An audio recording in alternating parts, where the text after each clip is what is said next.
তোমাদের সেকেন্ড চ্যাপ্টারের খানিকটা মনোজদা এগিয়ে নিয়ে গেছে। আমি তোমাদের বাকি পোর্শনটা আজকে এগিয়ে নেওয়ার চেষ্টা করব। স্কুলে অলরেডি তোমরা বায়োমলিকুলস বা জৈব অণুর কার্বোহাইড্রেট বা শর্করা এটা পড়ে গেছিলে, তারপর থেকেই স্কুল বন্ধ হয়ে গেছিলো। তো আমি ওই বায়োমলিকুলসের কার্বোহাইড্রেটের পর থেকেই আজকে শুরু করব।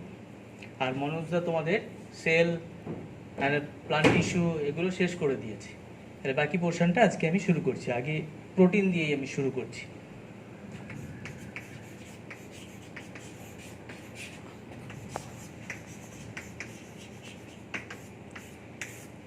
তো প্রোটিন জানো তোমরা যে কোনো বায়োমলিকিউলস মানেই তার মধ্যে কার্বন তো থাকবেই। প্রোটিন হচ্ছে কার্বন, হাইড্রোজেন, অক্সিজেন এবং নাইট্রোজেনের জৈব যৌগ, যা প্রোটোপ্লাজম গঠন এবং জীবদেহের বৃদ্ধির জন্য অত্যন্ত গুরুত্বপূর্ণ। আর প্রোটিনের গঠনগত একক বলতে গেলে আমরা বুঝবো অ্যামাইনো অ্যাসিড। আসলে প্রোটিন হচ্ছে কতকগুলো অ্যামাইনো অ্যাসিডের একটা পলিমার বা পলিমার অফ অ্যামাইনো অ্যাসিডস। তো ওই অ্যামাইনো অ্যাসিডসগুলোই প্রোটিনের সাংগঠনিক একক বা গঠনগত একক বা স্ট্রাকচারাল ইউনিট। তো সেই অ্যামাইনো অ্যাসিড পরপর পেপটাইড বন্ধনী দিয়ে আবদ্ধ থাকে, এভাবে এক একটা পলিপেপটাইড তৈরি হয়। তাহলে প্রোটিন মানেই পলিপেপটাইড, প্রোটিন মানেই পলিমার অফ অ্যামাইনো অ্যাসিডস। তো প্রোটিন কোন কোন খাদ্যে পাওয়া যায়, তার গঠন কী, জীবদেহে তার গুরুত্ব কী, এগুলোই আমরা প্রোটিন সম্পর্কে পড়ব। প্রোটিনের উৎস বা সোর্স, প্রোটিনজাত খাদ্য বলতে প্রাণীজ প্রোটিন আর উদ্ভিজ্জ প্রোটিন। প্রাণীজ প্রোটিনের মধ্যে তো তোমরা জানোই মাছ, মাংস, ডিম, দুধ এগুলো উৎকৃষ্ট প্রোটিন। আর উদ্ভিজ্জ উৎসের মধ্যে রয়েছে যত ডাল জাতীয় উদ্ভিদ রয়েছে, অর্থাৎ ডাল জাতীয় খাদ্য আমরা খাই, সেটা মুগ ডাল হতে পারে, মসুর ডাল হতে পারে। আর উদ্ভিজ্জ উৎসের মধ্যে প্রোটিনের উৎকৃষ্ট উৎস হিসেবে আমরা সয়াবিন প্রোটিনকেই ধরি। মানে মাছ, মাংস, ডিম, দুধ এই প্রাণীজ প্রোটিন এগুলো ফার্স্ট ক্লাস প্রোটিন, প্রথম শ্রেণীর প্রোটিন। আর উদ্ভিজ্জ প্রোটিনের মধ্যে এরা সবাই প্রায় দ্বিতীয় শ্রেণীর প্রোটিন বা সেকেন্ড ক্লাস প্রোটিন। একমাত্র সয়াবিনই ফার্স্ট ক্লাস প্রোটিনের মধ্যেই পড়ে। কেন পড়ে আমরা বলছি, অপরিহার্য অ্যামাইনো অ্যাসিডের ভিত্তিতে। পরে একটু পরেই আমরা আসছি। আচ্ছা, প্রোটিনের উৎস। এবার প্রোটিনের শ্রেণী বিভাগ। কত রকম প্রোটিন হতে পারে? ক্লাসিফিকেশন বা শ্রেণী বিভাগ। প্রোটিন প্রধানত 3 রকম, মেনলি 3 টাইপস। সরল প্রোটিন বা simple protein,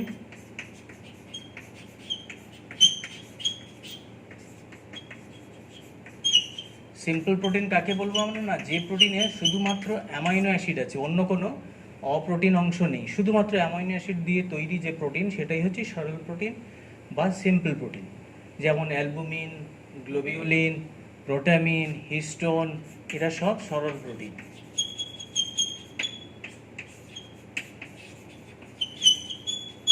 globulin, protamine, histone এরা সব সরল প্রোটিন।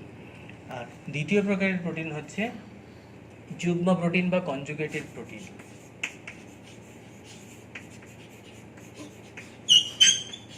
যুগ্ম প্রোটিন বা কনজুগেটেড প্রোটিন, এই প্রোটিন আমরা কাদের বলবো? না, এই প্রোটিন, যুগ্ম প্রোটিন শুধুমাত্র অ্যামাইনো অ্যাসিড দিয়ে না, অ্যামাইনো অ্যাসিডের সাথে আরও কিছু অপ্রোটিন অংশ এর সাথে রয়েছে। অ্যামাইনো অ্যাসিড তো আছেই, তার সাথে অপ্রোটিন অংশ, যেমন ধরো নিউক্লিয় প্রোটিন, ফসফোপ্রোটিন, নিউক্লিয় প্রোটিন, ফসফোপ্রোটিন,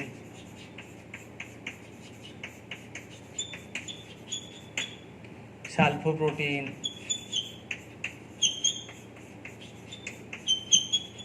গ্লাইকোপ্রোটিন,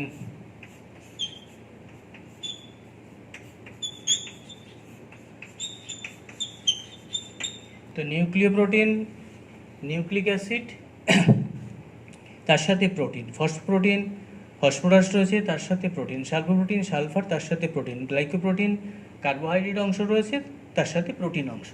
তো দুরকম অংশ আছে বলে এরা কনজুগেটেড প্রোটিন বা যুগ্ম প্রোটিন। আরেক ধরনের প্রোটিন হচ্ছে লব্ধ প্রোটিন। লব্ধ প্রোটিন বা ডিরাইভড প্রোটিন। এই লব্ধ প্রোটিন কি? প্রকৃতিতে কোনো খাদ্যের মধ্যেই এই লব্ধ প্রোটিন পাওয়া যাবে না। এই লব্ধ প্রোটিন পরিপাক অন্তর্জাত পদার্থ হিসেবে আমরা পাবো, অর্থাৎ যখন প্রোটিন জাতীয় খাদ্য আমরা খাচ্ছি, যেটা মাছ, মাংস, ডিম, দুধ যাই হোক না কেন, ওই প্রোটিন খাদ্য আমাদের পৌষ্টিক নালীতে যাবে, সেখানে প্রোটিন পরিপাককারী যে উৎসেচক তার প্রভাবে তার পরিপাক শুরু হবে। তো সেই পরিপাকের অন্তর্জাত পদার্থ বা এন্ড প্রোডাক্ট হিসেবে আমরা যেগুলো পাবো বা ইন্টারমিডিয়েট প্রোডাক্ট হিসেবে যেগুলো পাবো সেগুলোই হচ্ছে লব্ধ প্রোটিন। যেমন মাছ, মাংস, ডিম, দুধের প্রোটিন প্রাথমিকভাবে যখন প্রোটিন পরিপাককারী উৎসেচকের প্রভাবে তার পরিপাক শুরু হবে, সেখানে প্রোটিওজ, পেপটোন ইত্যাদি অংশগুলো তৈরি হবে। এই যে প্রোটিওজ, পেপটোন এই অংশগুলো রয়েছে বা লোয়ার পেপটাইড, সেইগুলোকেই আমরা বলবো লব্ধ প্রোটিন। তাহলে লব্ধ প্রোটিন বলতে আমরা বলবো প্রোটিন পরিপাক অন্তর্জাত পদার্থ, অর্থাৎ প্রোটিন পরিপাকের যে ইন্টারমিডিয়েট বা এন্ড প্রোডাক্ট, যেমন প্রোটিওজ, পেপটোন এরা হবে লব্ধ প্রোটিনের মধ্যে। এটা গেল সাধারণভাবে প্রোটিনের শ্রেণীবিভাগ। প্রোটিনের আরেকটা শ্রেণীবিভাগ হয়, সেটা হচ্ছে তাতে প্রোটিনে যে অ্যামাইনো অ্যাসিডগুলো রয়েছে সেই অ্যামাইনো অ্যাসিডগুলোর উপস্থিতির ভিত্তিতে, অর্থাৎ প্রকৃতিতে যে অ্যামাইনো অ্যাসিডগুলো পাওয়া যায় তার সবগুলোই আমাদের শরীরে সংশ্লেষিত হয় না। কিছু আমাদের শরীরে তৈরি হয়, আবার কিছু প্রোটিন জাতীয় খাদ্য খেয়েই ওই অ্যামাইনো অ্যাসিডের অভাব পূরণ করতে হয়। এই রকম যে অ্যামাইনো অ্যাসিড যেগুলো আমাদের শরীরে সংশ্লেষিত হয় না কিন্তু আমাদের পুষ্টির জন্য অপরিহার্য, এরা ছাড়া পুষ্টি হবে না, আমাদের প্রোটিনের অপুষ্টিজনিত রোগ দেহে দেখা দেবে, সেই রকম যে অ্যামাইনো অ্যাসিড অপরিহার্য অথচ আমাদের দেহে সংশ্লেষিত হচ্ছে না, তাদেরকেই বলা হয় অপরিহার্য অ্যামাইনো অ্যাসিড বা এসেনশিয়াল অ্যামাইনো অ্যাসিড। অপরিহার্য অ্যামিনো অ্যাসিড বা এসেনশিয়াল অ্যামিনো অ্যাসিড।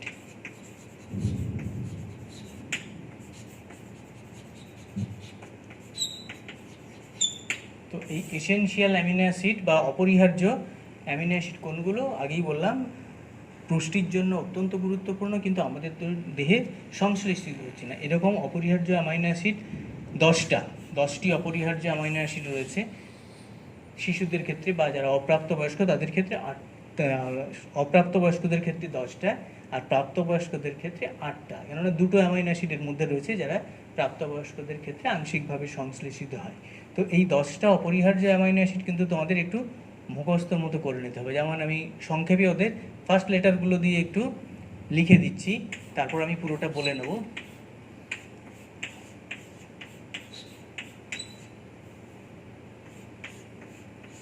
প্রত্যেকটা অ্যামাইনো অ্যাসিডের আমি ফার্স্ট লেটারগুলো শুধু লিখেছি। কতগুলো আছে দেখো, 1 2 3 4 5 6 7 8 9 10। এই 10টাই হচ্ছে অপরিহার্য অ্যামাইনো অ্যাসিড। যেমন আর্জিনিন প্রথমটা, valine, histidine, isoleucine, leucine, lysine, methionine, phenyl alanine. শুধু ফিনাইল লিখলে গন্ডগোল হয়ে যাবে, একসাথে ফিনাইল অ্যালানিন, তারপর থ্রিওনিন, আর শেষেরটা হচ্ছে ট্রিপ্টোফ্যান। তাহলে tryptophan, threonine, phenyl alanine, methionine, lysine, leucine, isoleucine, histidine, valine, arginine, এই 10টা হচ্ছে অপরিহার্য অ্যামিনো অ্যাসিড। এর মধ্যে হিস্টিডিন আর আর্জিনিন, এই আর্জিনিন আর হিস্টিডিন এটা প্রাপ্তবয়স্কদের ক্ষেত্রে সেমি ইনডিসপেন্সেবল, অর্থাৎ আংশিকভাবে আমাদের দেহে তৈরি হতে পারে প্রাপ্তবয়স্কদের দেহে থেকে। তো এই অপরিহার্য অ্যামাইনো অ্যাসিডের উপস্থিতি যদি কোনো প্রোটিনে সবগুলো পাওয়া যায়, যে প্রোটিনে এই সমস্ত 10টা অপরিহার্য অ্যামাইনো অ্যাসিডই আছে, সেই প্রোটিনকে বলা হবে ফার্স্ট ক্লাস প্রোটিন বা প্রথম শ্রেণীর প্রোটিন। প্রথম শ্রেণীর প্রোটিন বা ফার্স্ট ক্লাস প্রোটিন। আর এই ফার্স্ট ক্লাস প্রোটিনের মধ্যে কোনগুলো পড়বে? যত প্রাণীজ প্রোটিন আছে, মাছ, মাংস, ডিম, দুধের মধ্যে যে প্রোটিন, সবই প্রথম শ্রেণীর প্রোটিন বা ফার্স্ট ক্লাস প্রোটিন। আর অন্যটা হবে দ্বিতীয় শ্রেণীর প্রোটিন, সেকেন্ড ক্লাস প্রোটিন বা সেকেন্ড ক্লাস। সেকেন্ড ক্লাস হচ্ছে সব উদ্ভিজ্জ প্রোটিন সেকেন্ড ক্লাস, একমাত্র ব্যতিক্রম হবে সয়াবিন, ওটাকে ফার্স্ট ক্লাস প্রোটিন হিসেবে ধরা হয়। তাহলে প্রোটিনের দুরকম ক্লাসিফিকেশন আমরা পড়লাম। একটা হচ্ছে তার উপাদানগুলোর ভিত্তিতে করা হলো, যেখানে শুধু অ্যামাইনো অ্যাসিড থাকবে, যেখানে অ্যামাইনো অ্যাসিডের সাথে অন্য কোনো থাকবে, আর যেগুলো হচ্ছে প্রোটিন পরিপাকের অন্তর্জাত পদার্থ হিসাবে পাওয়া যাবে। আরেকটা হচ্ছে অপরিহার্য অ্যামাইনো অ্যাসিড বা এসেনশিয়াল অ্যামিনো অ্যাসিডের উপস্থিতির ওপর ভিত্তি করে। তাহলে ফার্স্ট ক্লাস প্রোটিন যাতে সমস্ত এসেনশিয়াল অ্যামিনো অ্যাসিড আছে, আর সেকেন্ড ক্লাস প্রোটিন যাতে সমস্ত এসেনশিয়াল অ্যামিনো অ্যাসিডগুলো নেই, এক বা একাধিক অ্যাবসেন্ট রয়েছে বা অনুপস্থিত আছে, তারাই হচ্ছে দ্বিতীয় শ্রেণীর প্রোটিন। এবার প্রোটিন কিভাবে তৈরি হয়? আমরা আগেই বলেছি যে প্রোটিন হচ্ছে অ্যামাইনো অ্যাসিডের পলিমার, বা প্রোটিন মানেই হচ্ছে পলিপেপটাইড। তো অ্যামাইনো অ্যাসিডগুলো আগেই বললাম যে কার্বন, হাইড্রোজেন, অক্সিজেন, নাইট্রোজেন দিয়ে তৈরি। যে কোনো অ্যামিনো অ্যাসিডের একটা প্রান্তে থাকবে অ্যামাইনো গ্রুপ, আরেকটা প্রান্তে থাকবে কার্বক্সিল গ্রুপ। তাহলে যে কোনো অ্যামাইনো অ্যাসিডের ক্ষেত্রে আমরা পাবো একদিকে থাকবে অ্যামাইনো গ্রুপ, আর আরেক প্রান্তে থাকবে কার্বক্সিল গ্রুপ। এবার তার সাথে আরও সাইড চেন হিসেবে আরও অনেক অংশ থাকতে পারে, যেটাকে R1 দিয়ে আমরা চিহ্নিত করলাম। তাহলে অ্যামাইনো প্রান্ত, আরেকটা কার্বক্সিল প্রান্ত, দুটো প্রান্ত রয়েছে যে কোনো অ্যামাইনো অ্যাসিড। এটা একটা একেবারে সরল অ্যামাইনো অ্যাসিড আমরা ধরতে পারি, যেমন গ্লাইসিন, একদমই সরল অ্যামাইনো অ্যাসিড। তো এক প্রোটিন তৈরি কিভাবে হয় না, একটা অ্যামাইনো অ্যাসিডের সাথে আরেকটা অ্যামাইনো অ্যাসিড পেপটাইড বন্ধনী দিয়ে যুক্ত হয়। এবার এই একটা অ্যামাইনো অ্যাসিড এর সাথে যদি আরেকটা অ্যামাইনো অ্যাসিড যুক্ত করি আমরা, সেটা কিভাবে হবে আমরা দেখে নিই। আরেকটা অ্যামাইনো অ্যাসিড আমরা ধরে নিই, আমি NH2টাকে ভেঙে লিখলাম, এরও সহজ অংশটা আমরা লিখে, এদিকে কার্বক্সিল প্রান্ত থাকবে, আর এরও একটা সাইড চেন থাকবে, ধরে নিই সেটা R2। তাহলে এই অ্যামাইনো অ্যাসিডের এটা অ্যামাইনো প্রান্ত, এটা কার্বক্সিল, আর এই অ্যামাইনো অ্যাসিডের দ্বিতীয় অ্যামাইনো অ্যাসিডের এটা অ্যামাইনো প্রান্ত, এটা কার্বক্সিল প্রান্ত। তাহলে যখনই পেপটাইড বন্ড তৈরি হবে, তখন একটা অ্যামাইনো অ্যাসিডের অ্যামাইনো প্রান্তে কার্বক্সিল প্রান্তের সাথে আরেকটা অ্যামাইনো অ্যাসিডের অ্যামাইনো প্রান্ত, অথবা এই অ্যামাইনো অ্যাসিডের অ্যামাইনো প্রান্তের সাথে এদিকে যদি আর কোনো অ্যামাইনো অ্যাসিড থাকে তার কার্বক্সিল প্রান্তে, অর্থাৎ কোনো একটা অ্যামাইনো অ্যাসিডের কার্বক্সিল প্রান্তের সাথে অন্য একটা অ্যামাইনো অ্যাসিডের অ্যামাইনো প্রান্ত পেপটাইড বন্ধনী দ্বারা যুক্ত হবে। আর যখনই পেপটাইড বন্ড তৈরি হবে, তখন সব ক্ষেত্রেই 1 মলিকুল অফ ওয়াটার সবসময় রিলিজ হবে, এক অণু জল সবসময় বেরিয়ে আসবে। তাহলে যখন এই দুটো অ্যামাইনো অ্যাসিড যুক্ত হবে পেপটাইড বন্ধনী দিয়ে, সেটা কিভাবে হচ্ছে, তখন এর গঠনটা হয়ে যাবে, আমি এটাই পুরোটা লিখছি। এদিকে অ্যামাইনো প্রান্ত যেমন থাকার থেকে গেল, এদিকে সাইড চেন যেমন থাকার থেকে গেল। এই যে কার্বক্সিল গ্রুপ আর অ্যামাইনো গ্রুপ, এর হাইড্রোজেন আর এর হাইড্রোক্সিল, এই দুটো অংশ জল হিসেবে বেরিয়ে আসবে। তাহলে এখানে পড়ে থাকলো CO, আর এদিকে পড়ে থাকলো NH, আর এদিকে যা ছিল তাই থেকে যাবে, তার গঠন একই থাকবে। আর এখানে একটা সাইড চেন ছিল R2 আমরা লিখেছিলাম ওখানে। তাহলে এই যে অংশটা তৈরি হলো, এটাই হচ্ছে একটা পেপটাইড বন্ড বা পেপটাইড বন্ধনী। দুটো অ্যামাইনো অ্যাসিড যুক্ত হয়েছে একটা পেপটাইড বন্ধনী দিয়ে, সেই জন্য এই গঠনটাকে আমরা বলবো ডাইপেপটাইড। তাহলে একটা ডাইপেপটাইড মানে হচ্ছে দুটো অ্যামাইনো অ্যাসিড একটা পেপটাইড বন্ধনী। এবার যদি আরেকটা অ্যামাইনো অ্যাসিডের সাথে যুক্ত হয়, ধরো আমরা ধরে নিচ্ছি এই দিকে যদি যুক্ত হয়, তাহলে এর কার্বক্সিল প্রান্তের সাথে এর অ্যামাইনো প্রান্ত যুক্ত হবে প্লাস HNH, তার সাথে থাকবে একটা CH, এইদিকে থাকবে কার্বক্সিল গ্রুপ, আর এখানে থাকবে ধরো আরেকটা তার সাইড চেন R3। তাহলে এক্ষেত্রে আরেকটা পেপটাইড বন্ধনী হয়ে যাবে। এখানে এই যে এর হাইড্রোজেন আর এর হাইড্রোক্সিল নিয়ে আবার একটা পেপটাইড বন্ধনী হয়ে যাবে, অর্থাৎ এখানেও তৈরি হবে CH CO NH, এদিকে যেমন আছে CH CH, আর এইদিকে থাকবে তার সাইড চেন অর্থাৎ R3। অর্থাৎ এই আরেকটা পেপটাইড বন্ধনী তৈরি হয়ে গেল এখানে। তাহলে এখানে একটা পেপটাইড বন্ধনী, এখানে একটা পেপটাইড বন্ধনী, এই যে দুটো পেপটাইড বন্ড তৈরি হলো। কটা অ্যামাইনো অ্যাসিড দিয়ে হলো? এই একটা অ্যামাইনো অ্যাসিড, এই একটা, তিনটে অ্যামাইনো অ্যাসিড দুটো পেপটাইড বন্ড হয়ে একটা ট্রাইপেপটাইড তৈরি করলো। তাহলে এটা একটা ডাইপেপটাইড, আর এই ডাইপেপটাইডের সাথে যখন 3 নম্বর অ্যামাইনো অ্যাসিডটা যুক্ত হলো, তখন সেটা হলো ট্রাইপেপটাইড। আর এক্ষেত্রে এই যখনই ডাইপেপটাইড তৈরি হলো, তখন এই যে হাইড্রোজেন হাইড্রোজেন অক্সিজেন এক অণু ওয়াটার হিসেবে এখানে আমরা পেয়ে যাব 1 মলিকিউল অফ ওয়াটার বেরিয়ে আসবে। এক্ষেত্রেও তাই প্লাস 1 মলিকিউল অফ ওয়াটার আমরা পেতে পারি। অর্থাৎ যখন একটা ট্রাইপেপটাইড তৈরি হবে তখন 2 মলিকিউলস অফ ওয়াটার বেরিয়ে আসবে। এভাবে পরপর অসংখ্য অ্যামাইনো অ্যাসিড যখন পেপটাইড বন্ড হয়ে একটা আরেকটার সাথে যুক্ত হয়ে একটা বিরাট অ্যামাইনো অ্যাসিডের চেন বা শৃঙ্খল তৈরি করবে, অর্থাৎ একটা পলিপেপটাইড তৈরি করবে, তখনই সেটা হবে একটা প্রোটিন। তাহলে প্রোটিন হচ্ছে পলিমার অফ অ্যামিনো অ্যাসিডস, বা সোজাভাবে আমরা বলবো একটা পলিপেপটাইড। তাহলে ডাইপেপটাইড ট্রাইপেপটাইড কাকে বলে সেটা বুঝতে আশা করছি অসুবিধা হবে না। এবার আসবো প্রোটিনের গুরুত্ব। প্রোটিন আমাদের কী কাজে লাগে, কেন প্রোটিন আমরা খাবো। জানো যে প্রোটিনের গুরুত্ব বললে আমাদের প্রোটিন পুষ্টির দিক থেকে কি কি কাজে লাগে। প্রোটিন আমাদের প্রোটোপ্লাজমের অন্যতম উপাদান, তাই প্রোটোপ্লাজমের গঠন আর সর্বোপরি জীবদেহের বৃদ্ধির সাথে সাথে যে ওয়ার অ্যান্ড টিয়ার হচ্ছে, যে ক্ষয়ক্ষতি পূরণ হচ্ছে, দেহের কোনো অংশ নষ্ট হচ্ছে, তার যে হিলিং বা রিপেয়ারিং হচ্ছে, তার পুনর্গঠন হচ্ছে, সেই কাজে প্রোটিন অত্যন্ত দরকার।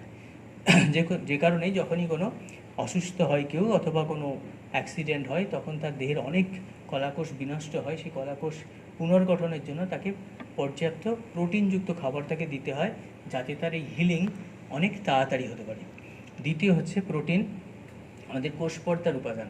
যেন কোষপর্দা মানেই হচ্ছে প্রোটিন আর লিপিড, সুতরাং এই দুটো উপাদান থাকতেই হবে, না হলে কোনো কোষপর্দা তৈরি হবে না, কোষের গঠনটাই নষ্ট হয়ে যাবে। আবার প্রোটিন আমাদের দেহের অনেক গুরুত্বপূর্ণ যৌগ গঠনে ব্যবহৃত হয়। যেমন ধরো উৎসেচক, হরমোন, সমস্ত উৎসেচক, যত এনজাইম রয়েছে সব এনজাইমগুলো হচ্ছে প্রোটিন দিয়ে তৈরি। প্রোটিন ছাড়া কোনো এনজাইম বা উৎসেচক হবে না। আর জানো জীবদেহে সমস্ত কোষে যত রাসায়নিক বিক্রিয়া হয় প্রত্যেকটি বিক্রিয়ার জন্য নির্দিষ্ট উৎসেচক রয়েছে, অনেক উৎসেচক রয়েছে, এবং প্রত্যেকটা উৎসেচক তৈরির জন্য প্রোটিন লাগবে। তাই প্রোটিন ছাড়া উৎসেচকই হবে না। তাছাড়া রয়েছে অনেক রকমের হরমোনও অত্যন্ত গুরুত্বপূর্ণ জৈব যৌগ, যার গঠনেও প্রোটিন প্রয়োজন। আর শ্বাসরঞ্জক হিসেবে তো তোমরা জানো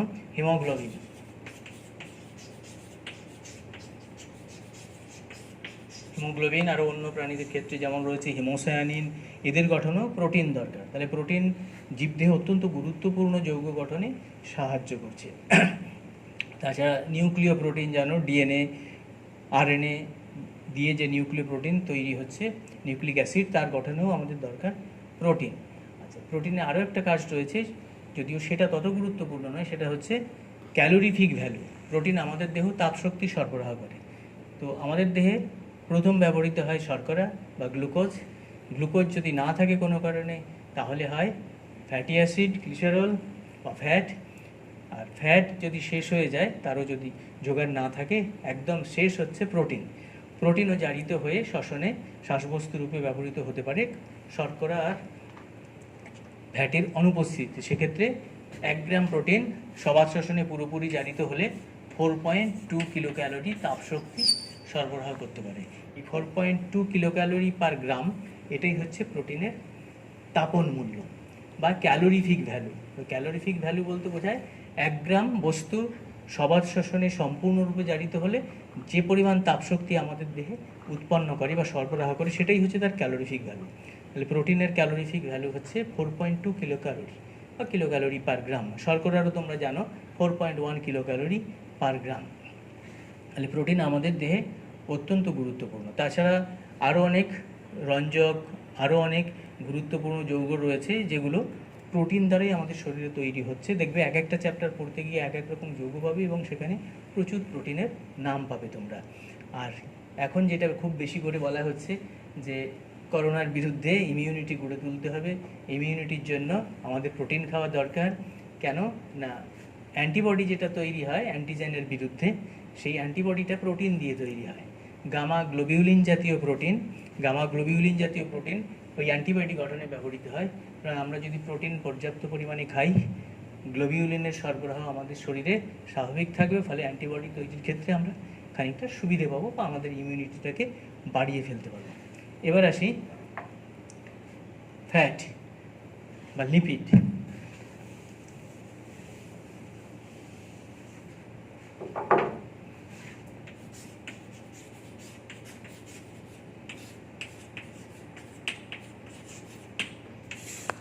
লিপিড বা ফ্যাট।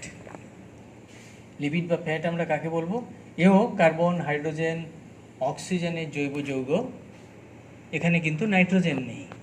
তাহলে নাইট্রোজেনটা একমাত্র প্রোটিনের ক্ষেত্রেই গুরুত্বপূর্ণ। শর্করার ক্ষেত্রেও নাইট্রোজেন ছিল না, ফ্যাটের ক্ষেত্রেও আমরা নাইট্রোজেন পাবো না।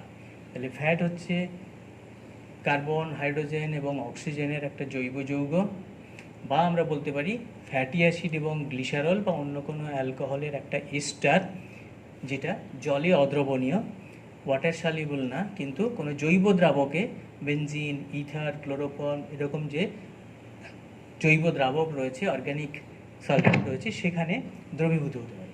তাহলে ফ্যাট বলতে আমরা বলবো কার্বন, হাইড্রোজেন এবং অক্সিজেনের জৈব যৌগ, যা জলে অদ্রাব্য কিন্তু ফ্যাট সলভেন্টে দ্রাব্য।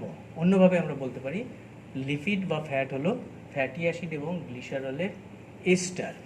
তো ফ্যাটি অ্যাসিডের সাথে গ্লিসারল না হয় অন্য কোনো অ্যালকোহলও হতে পারে, তার এস্টার। আর এস্টার বলতে আমরা বুঝবো যখন জৈব অ্যাসিডের সাথে অ্যালকোহলের কোনো যৌগ তৈরি হয় বা সল্ট তৈরি হয়, তখনই তাকে আমরা বলবো এস্টার।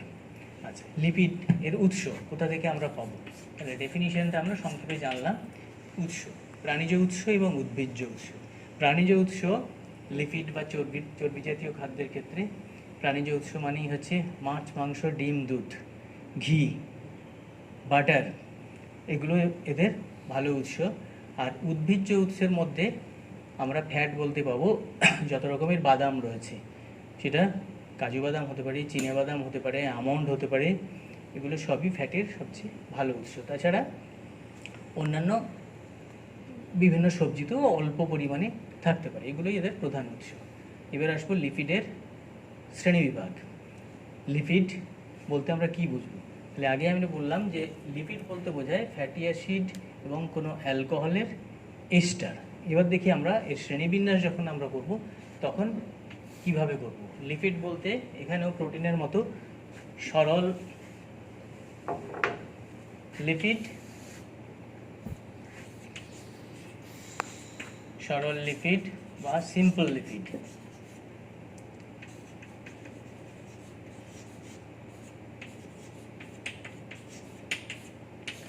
আরেকটা হবে জটিল, জটিল লিপিড বা কম্পাউন্ড লিপিড।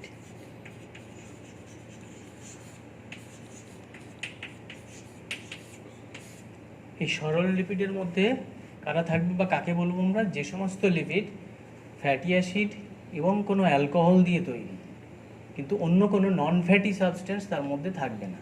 তাহলে শুধু ফ্যাটি অ্যাসিড এবং অ্যালকোহলের যে জৈব যৌগ তারাই হচ্ছে সরল লিপিড বা সিম্পল ফ্যাট। এই সরল লিপিড বা সিম্পল ফ্যাট আবার প্রকৃত ফ্যাট হিসেবে আমরা বলতে পারি সিম্পল ফ্যাট বা ট্রু ফ্যাট। সিম্পল ফ্যাট বা ট্রু ফ্যাট অর্থাৎ সরল চর্বি জাতীয় খাদ্য। ফ্যাট আর লিপিড আমরা এক বলবো না আর কি, ট্রু ফ্যাট। এই ট্রু ফ্যাট এটা আবার দুরকম হতে পারে, এটা অয়েল হিসেবেও থাকতে পারে, এটা বলছি একটু পরে আমি। সিম্পল ফ্যাট বা ট্রু ফ্যাট, তারপর হতে পারে ওয়াক্স, মোম জাতীয় পদার্থ। আবার অনেকেই এর মধ্যে কোলেস্টেরলকে বা স্টেরয়েড জাতীয় যে যৌগগুলো রয়েছে তাকেই সরল লিপিডের মধ্যে ইনক্লুড করেন, আবার অনেকে আলাদা করে ওটাকে ডিরাইভড লিপিডের মধ্যে নিয়ে আসেন। যাই হোক, আমরা আপাতত ওটাকে বাইরে রাখলাম। সরল লিপিড হিসেবে আমরা সিম্পল ফ্যাট বা ট্রু ফ্যাট আর ওয়াক্স। আর জটিল লিপিড বা কম্পাউন্ড লিপিড বলতে তাদেরকেই বোঝায় যেখানে ফ্যাটির সাথে অন্য কোনো নন ফ্যাটি সাবস্টেন্স যুক্ত থাকবে। যেমন যুগ্ম প্রোটিনের ক্ষেত্রে আমরা দেখেছিলাম সেখানে প্রোটিনের সাথে শর্করা থাকতে পারে, প্রোটিনের সাথে লিপিড থাকতে পারে। এখানেও তেমনি লিপিডের সাথে অন্য কোনো নন লিপিড সাবস্টেন্স যদি যুক্ত থাকে তখন সেটা হবে জটিল লিপিড। যেমন ধরো ফসফোলিপিড,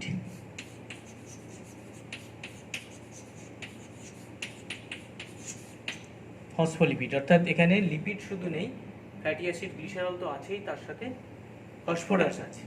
ফসফোলিপিড হতে পারে, গ্লাইকোলিপিড হতে পারে। গ্লাইকোলিপিড মানেই হচ্ছে সেখানে লিপিড আছে, তার সাথে আবার শর্করা জাতীয় উপাদানও রয়েছে।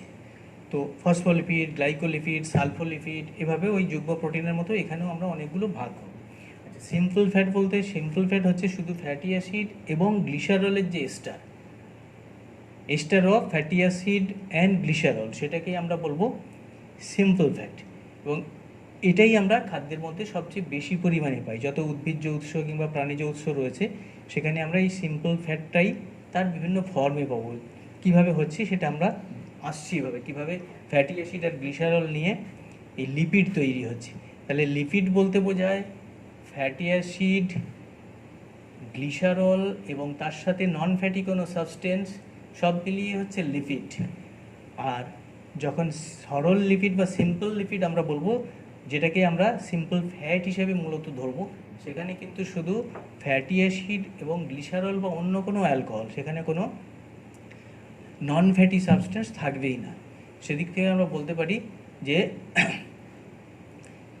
সব লিপিড ফ্যাট হবে কিনা অথবা সমস্ত ফ্যাট লিপিড হবে কিনা নিজেরা একটু ভেবে নাও কোনটা হতে পারে, তাহলেই বুঝতে পারবে এদের মধ্যে ডিফারেন্সটা কী আছে।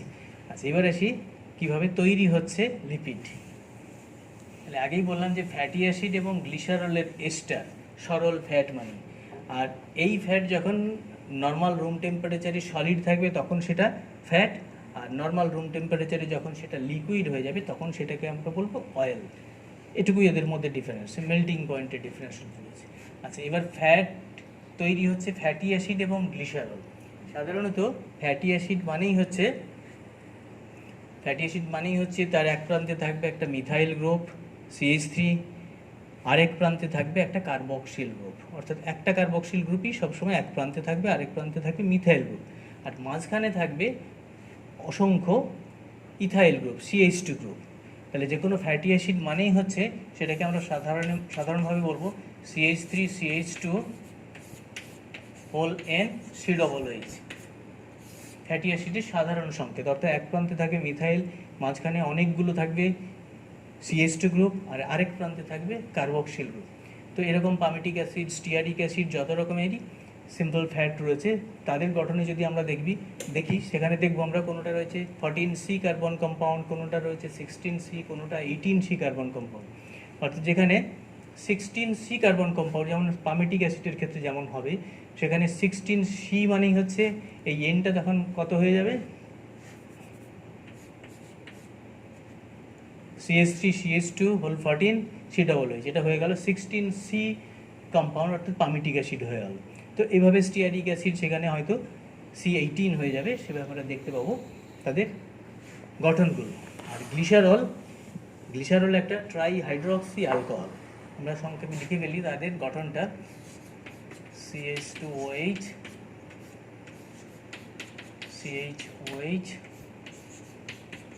CH2OH, একটা গ্লিসারল। তো এই গ্লিসারলে 3টে হাইড্রক্সিল গ্রুপ রয়েছে, এর সাথে ফ্যাটি অ্যাসিড যুক্ত হলে হবে এস্টার, অর্থাৎ তাদের মধ্যে এস্টার বন্ডিংটা হবে। এবার আমরা ধরে নিই এই গ্লিসারলের একটা হাইড্রক্সিল গ্রুপের সাথে একটা ফ্যাটি অ্যাসিড যুক্ত হচ্ছে। তাহলে ফ্যাটি অ্যাসিডের ক্ষেত্রে আমরা দেখলাম এক প্রান্তে থাকবে COOH গ্রুপ, আর এক প্রান্তে থাকবে মিথাইল গ্রুপ। আমরা এই হাইড্রক্সিলের সাথে COOH সেটাকে আমরা ভেঙে ভেঙে লিখতে পারি COOH গ্রুপ রয়েছে, মাঝখানে রয়েছে মিথাইল গ্রুপ, তারপর CH3 গ্রুপ থাকবে। আমরা ওটাকে একদমই উড়িয়ে দিই, আমরা ধরে নিচ্ছি এখানে F1, পুরো চেনটা আমরা না লিখে লিখলাম F1, এটা একটা ফ্যাটি অ্যাসিড। তো এই ফ্যাটি অ্যাসিডের একটা কার্বক্সিল প্রান্তের সাথে গ্লিসারল হাইড্রক্সিল প্রান্তের যখন এস্টার বন্ডিং হবে, তখনই একটা গ্লিসারলের সাথে একটা ফ্যাটি অ্যাসিডের এস্টার তৈরি হলো, তখন সেটা হবে মনোগ্লিসারাইড। সেই এস্টারিফিকেশনটা কিভাবে হচ্ছে না, এই যে হাইড্রক্সিলের O আর এইদিকে COOH এর OH, এই দুটো জল হিসেবে বেরিয়ে আসবে। তাহলে পড়ে থাকবে কি CH2O, এদিকে থাকবে OC, আর ফ্যাটি অ্যাসিডের যে চেনটা ওইদিকে ছিল সেটা থেকে গেল। তাহলে এটা একটা হয়ে গেল মনোগ্লিসারাইড।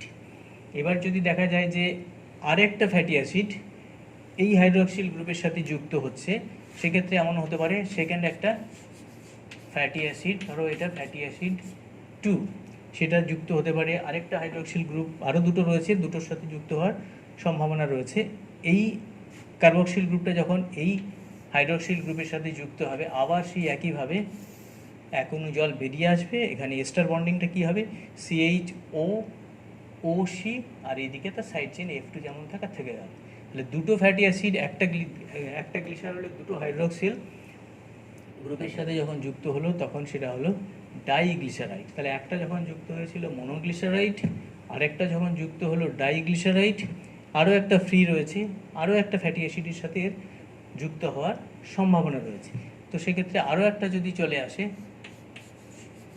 ফ্যাটি অ্যাসিড 3, এটা যদি যুক্ত হয় সেক্ষেত্রেও এর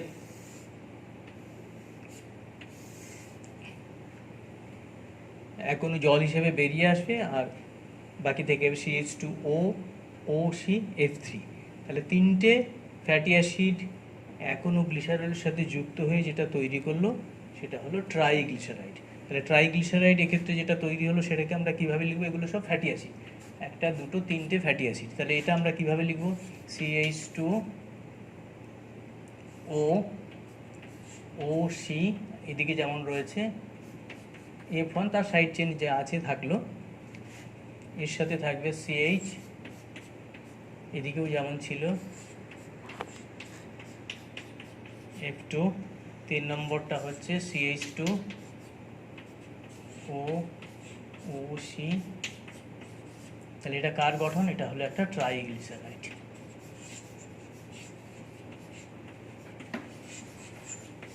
আর যত আমরা আমাদের ফ্যাট জাতীয় খাবারগুলো খাই তার মধ্যে বেশিরভাগ ফ্যাট এই ট্রাইগ্লিসারাইড ফর্মেই থাকে, এই ফর্মেই আমরা সাধারণত পাই। এবার যখন ফ্যাটের পরিপাক পড়বে তোমরা, তখন দেখবে এই যে এস্টার বন্ডিংগুলো হয়েছে, সেই এস্টার বন্ডিংগুলোকে ভেঙে দিলেই ফ্যাটি অ্যাসিডগুলো আলাদা হয়ে যাবে, গ্লিসারল আলাদা হয়ে যাবে, অর্থাৎ ফ্যাটের পরিপাক তখন কমপ্লিট হয়ে যাবে। এই বন্ডিংটাকে ভেঙে দিলেই ফ্যাটি অ্যাসিড গ্লিসারল ফ্রি হলেই আমাদের ফ্যাট ডাইজেশন কমপ্লিট হয়ে যাবে। এটা গেল কীভাবে ট্রাইগ্লিসারাইড তৈরি হয় সেটা সম্পর্কে একটু বললাম। এটা দেখো তিনটেই হাইড্রক্সিল গ্রুপ গ্লিসারলের ফ্যাটি অ্যাসিড দিয়ে এস্টারিফাইড হয়ে গেছে, সেই জন্য এটাকে নিউট্রাল ফ্যাটও বলা যাবে। ট্রাইগ্লিসারাইড এটাকে নিউট্রাল ফ্যাট বলা যাবে। এবার আসি ফ্যাটের গুরুত্ব, কেন ফ্যাট আমরা খাবো। ফ্যাট সম্পর্কে তো সবসময় আমরা সচেতন যে বেশি ফ্যাট কিছুতেই খাওয়া যাবে না, আবার ফ্যাট না হলে চলে কি না ভেবে দেখো। তাহলে ফ্যাটের গুরুত্ব, ফ্যাট হচ্ছে প্রথমেই বলি সবচেয়ে বেশি ক্যালোরি উৎপাদনকারী খাদ্য উপাদান হচ্ছে ফ্যাট, অর্থাৎ আমাদের দেহে সবচেয়ে বেশি তাপশক্তি বা ক্যালোরি যোগায় ফ্যাট। ফ্যাটের তাপন মূল্য কত, 9.3 কিলো ক্যালোরি, সবচেয়ে বেশি। কার্বোহাইড্রেটের 4.1, প্রোটিনের 4.1 থেকে 4.2, ফ্যাটের কিন্তু সবচেয়ে বেশি 9.3 কিলো ক্যালোরি পার গ্রাম। এবং 1 গ্রাম ফ্যাট আমাদের শরীরে যখন সবাদ শ্বসনে সম্পূর্ণরূপে জারিত হবে তখন 9.3 কিলো ক্যালোরি শক্তি দেবে। এবার যদি তুমি 100 গ্রাম ফ্যাট খেয়ে ফেলো, পুরোটাই যদি তোমার শরীরে কাজে লেগে যায়, অর্থাৎ শ্বসন বস্তু হিসেবে পুরোটাই জারিত হয়, তাহলে তোমার শরীরে কতটা ক্যালোরি ও দিতে পারবে একটু ভেবে দেখো, শরীর কতটা গরম হয়ে যাবে। যে কারণে শীতকালে একটু ফ্যাট জাতীয় খাবার সবাই পছন্দ করে, যাতে দেহের তাপমাত্রাটা একটু বাড়ানো যায়। দ্বিতীয় গুরুত্ব হচ্ছে তাহলে ক্যালোরিফিক ভ্যালু। দ্বিতীয়টা হচ্ছে কোষ পর্দা গঠনে। কোষ পর্দা জানো প্রোটিন আর লিপিড দিয়ে তৈরি, আর ওই লিপিডের মধ্যে ফসফোলিপিড যথেষ্ট পরিমাণে রয়েছে। তাহলে ফসফোলিপিড ছাড়া কিন্তু কোষ পর্দা তৈরি হবে না। সুতরাং কোষ পর্দা গঠনে এর অত্যন্ত গুরুত্বপূর্ণ ভূমিকা রয়েছে। এছাড়া কি ফ্যাট আমাদের মেদকলায় বা অ্যাডিপোজ টিস্যুতে ভবিষ্যতের জন্য সঞ্চিত থাকে। তাহলে ভবিষ্যতের জন্য স্টোরেজ ফ্যাট হিসেবে আমরা আমাদের অ্যাডিপোজ টিস্যু বা মেদকলায় ফ্যাটকে সঞ্চয় করে রাখতে পারি। যখন খাদ্যের অভাব হবে তখন ওই অ্যাডিপোজ টিস্যু থেকে ফ্যাট জারিত হয়ে আমাদের তাপশক্তি সরবরাহ করবে। আবার যেগুলো সামুদ্রিক প্রাণী বা অন্য শীতপ্রধান দেশের প্রাণী দেখবে তাদের সাবকিউটেনিয়াস ফ্যাট, ত্বকের নিচে বিরাট পুরো চর্বির স্তর থাকে যেটাকে ব্লাবার বলে। সেই ব্লাবার তাদের দেহে তাপমাত্রা সংরক্ষণে অত্যন্ত গুরুত্বপূর্ণ। সুতরাং দেহের তাপমাত্রা সংরক্ষণে এই ফ্যাটের যথেষ্ট গুরুত্বপূর্ণ ভূমিকা রয়েছে। তাছাড়া ফ্যাটের আর কি গুরুত্ব রয়েছে, যেমন আমি ভুলে গেলাম একটা জিনিস বলতে, এই যে ফ্যাটি অ্যাসিড, এই ফ্যাটি অ্যাসিড আমাদের শরীরে কতগুলো ফ্যাটি অ্যাসিড রয়েছে যেগুলো আমাদের শরীরে সংশ্লেষিত হয় না, অপরিহার্য অ্যামাইনো অ্যাসিডের মতোই। তাদের বলবো অপরিহার্য ফ্যাটি অ্যাসিড বা essential fatty acid.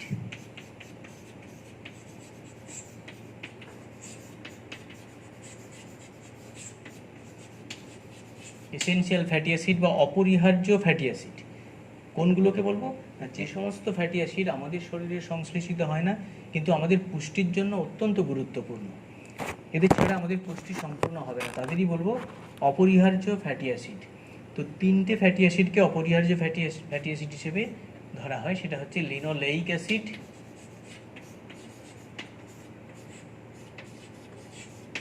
Linolenic acid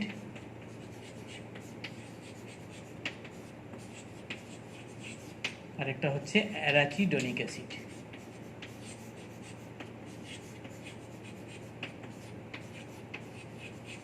এই তিনটে ফ্যাটি অ্যাসিডকে বলা হয় এসেনশিয়াল ফ্যাটি অ্যাসিড বা অপরিহার্য ফ্যাটি অ্যাসিড। তাহলে ফ্যাট আমাদের শরীরে এই অপরিহার্য ফ্যাটি অ্যাসিডের যোগান দেয়, তা না হলে কিন্তু আমাদের পুষ্টি অসম্পূর্ণ থেকে যাবে। আরেকটা গুরুত্বপূর্ণ বিষয় হচ্ছে ফ্যাট দ্রাবক বা সলভেন্ট হিসেবে কাজ করে কাদের জন্য? Fat soluble vitamin.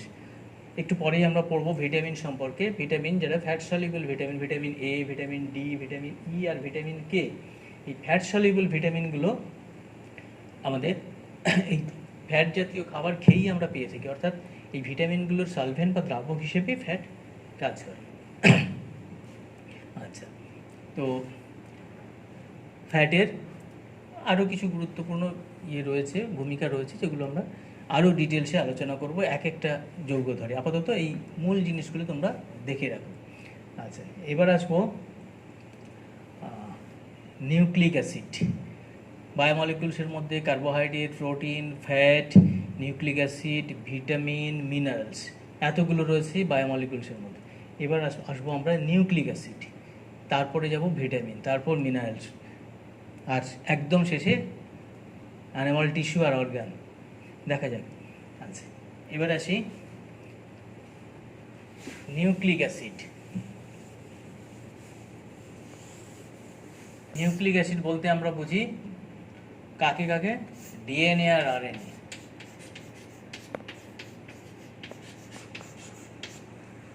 এই দুটো নিউক্লিক অ্যাসিড, আর এদেরকে কি হিসেবে ধরা হয়? মূলত ডিএনএকে উচ্চ শ্রেণীর প্রাণীর ক্ষেত্রে বা উচ্চ শ্রেণীর জীবের ক্ষেত্রে ডিএনএকে আমাদের লাইফের ব্লু প্রিন্ট, অর্থাৎ জীবের যত রকম বৈশিষ্ট্য রয়েছে যা কিছু, তার সব সংকেত রয়েছে ডিএনএর মধ্যে, সেই জন্য এটাই আমাদের লাইফের ব্লু প্রিন্ট। তো এই ডিএনএ বা আরএনএ কোথায় থাকে আমরা জেনে নিই। ডিএনএ বা ডিঅক্সিরাইবো নিউক্লিক অ্যাসিড রয়েছে আমাদের নিউক্লিয়াসে। নিউক্লিয়াসের কোথায়? ক্রোমোজোমে। অর্থাৎ নিউক্লিয়াসের ছবি যখন তোমরা এঁকেছো বা পড়েছো তখন দেখেছো সেখানে নিউক্লিয়াসের মধ্যে রয়েছে ক্রোমাটিন জালক বা নিউক্লিয় জালক। ওই ক্রোমাটিন জালক বা নিউক্লিয় জালকই কোষ বিভাজনের সময় স্পাইরালাইজেশন আর কনডেনসেশন পদ্ধতিতে আরও ছোট এবং মোটা হয়ে ক্রোমোজোম তৈরি করে। ওই ক্রোমোজোমের মধ্যেই থাকে ডিএনএ। এই ক্রোমোজোম ডিএনএ আর প্রোটিন দিয়ে তৈরি। নিউক্লিক অ্যাসিড আর প্রোটিন এই নিয়ে হচ্ছে আমাদের ক্রোমোজোম। যাই হোক, তাহলে ডিএনএ রয়েছে নিউক্লিয়াসের ক্রোমোজোমের মধ্যে। নিউক্লিয়াসের বাইরেও ডিএনএ রয়েছে, তোমরা জানো। সেটা কোথায়? যেমন ধরো ক্লোরোপ্লাস্টের মধ্যে ডিএনএ রয়েছে, মাইটোকন্ড্রিয়ার মধ্যে ডিএনএ রয়েছে। তাছাড়া ডিএনএর প্রধান স্থান বলতে গেলে আমরা কিন্তু নিউক্লিয়াসের ক্রোমোজোমকেই ধরব। আরএনএও রয়েছে নিউক্লিয়াসের মধ্যে, যেমন রয়েছে তেমনি আবার সাইটোপ্লাজমের মধ্যেও রয়েছে। আবার আরএনএর অনেক জায়গার উপস্থিতি তোমরা জানো, যে রাইবোজোমের মধ্যে রয়েছে, নিউক্লিয় পর্দার গায়ে রয়েছে, রাফ এন্ডোপ্লাজমিক রেটিকুলামের গায়ে রয়েছে, বিভিন্ন জায়গায় থাকতে পারে। যাই হোক, আমরা ডিএনএ নিয়ে মূলত আলোচনা করব, ডিঅক্সিরাইবো নিউক্লিক অ্যাসিড। ডিএনএ কী কী দিয়ে তৈরি? ডিএনএ তৈরি হয় তিনটে উপাদান, N2 বেস, পেন্টোজ শর্করা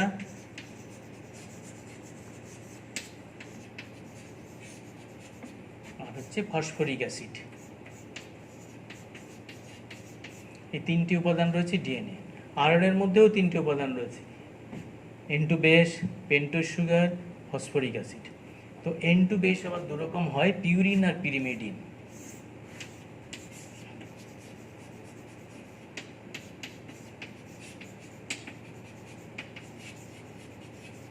পিউরিন আর পিরিমিডিন। পিউরিন আবার দু রকমের হয়,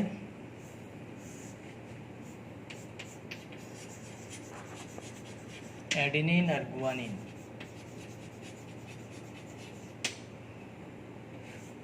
পিরিমিডিন আবার দু রকমের হয়, সাইটোসিন আর থাইমিন।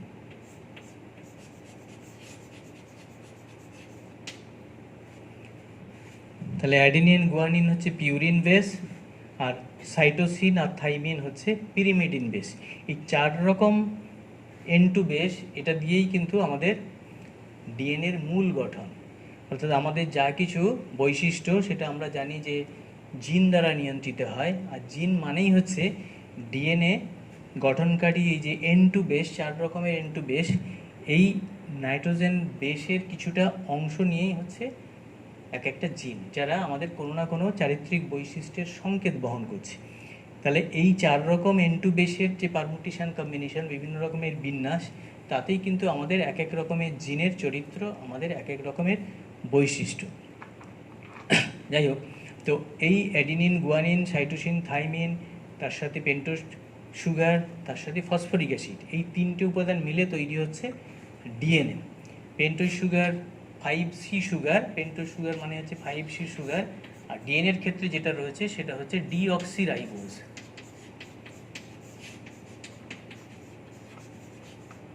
অর্থাৎ এই পেন্টোজ সুগারের 2 নম্বর পজিশনে 2 নম্বর কার্বন স্কেলিটন যেখানে রয়েছে সেখানে একটা অক্সিজেন না থাকার জন্যই এটাকে ডিঅক্সিরাইবোজ বলা হচ্ছে। আর আরএনএর ক্ষেত্রে যে পেন্টোজ সুগার রয়েছে সেটা রাইবোজ সুগার, সেখানে একটা অক্সিজেন বেশি আছে। পেন্টোজ সুগার আর ফসফরিক অ্যাসিড, তো এই 3টে যে উপাদান রয়েছে এটা কিভাবে রয়েছে ডিএনএর মধ্যে, অর্থাৎ ডিএনএটা দেখতে কেমন হবে, সেটা নিয়ে বিজ্ঞানীদের প্রথম ধারণা দেন বিজ্ঞানী ওয়াটসন এবং ক্রিক।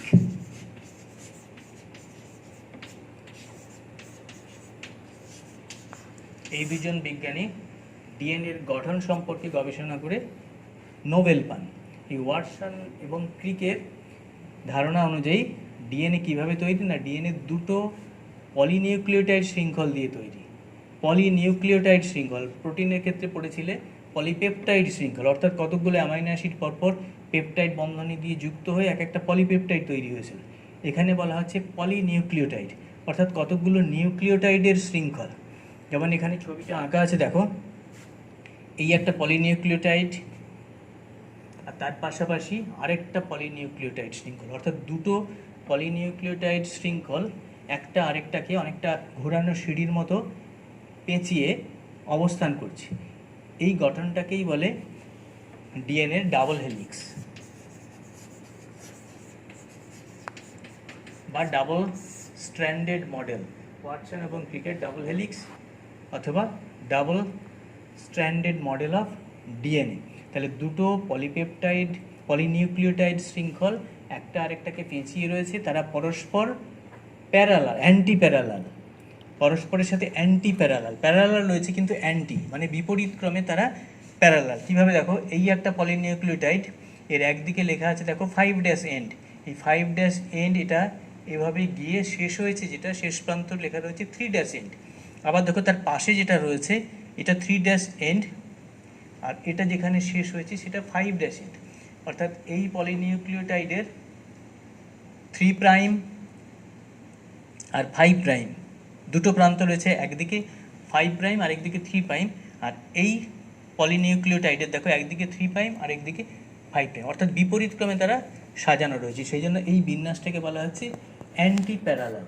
আবার দেখো এই যে দ্বিতন্ত্রী বিন্যাস, এটা একটু রাইট হ্যান্ডেড, যদিও ওয়াটসন এবং ক্রিক যে ডিএনএ নিয়ে গবেষণা করেন বা এই মডেলটা আবিষ্কার করেন সেটা আসলে বিডিএনএ। পরে পড়বো তোমরা, ডিএনএ অনেক রকম আছে, ABCD জেড ডিএনএ।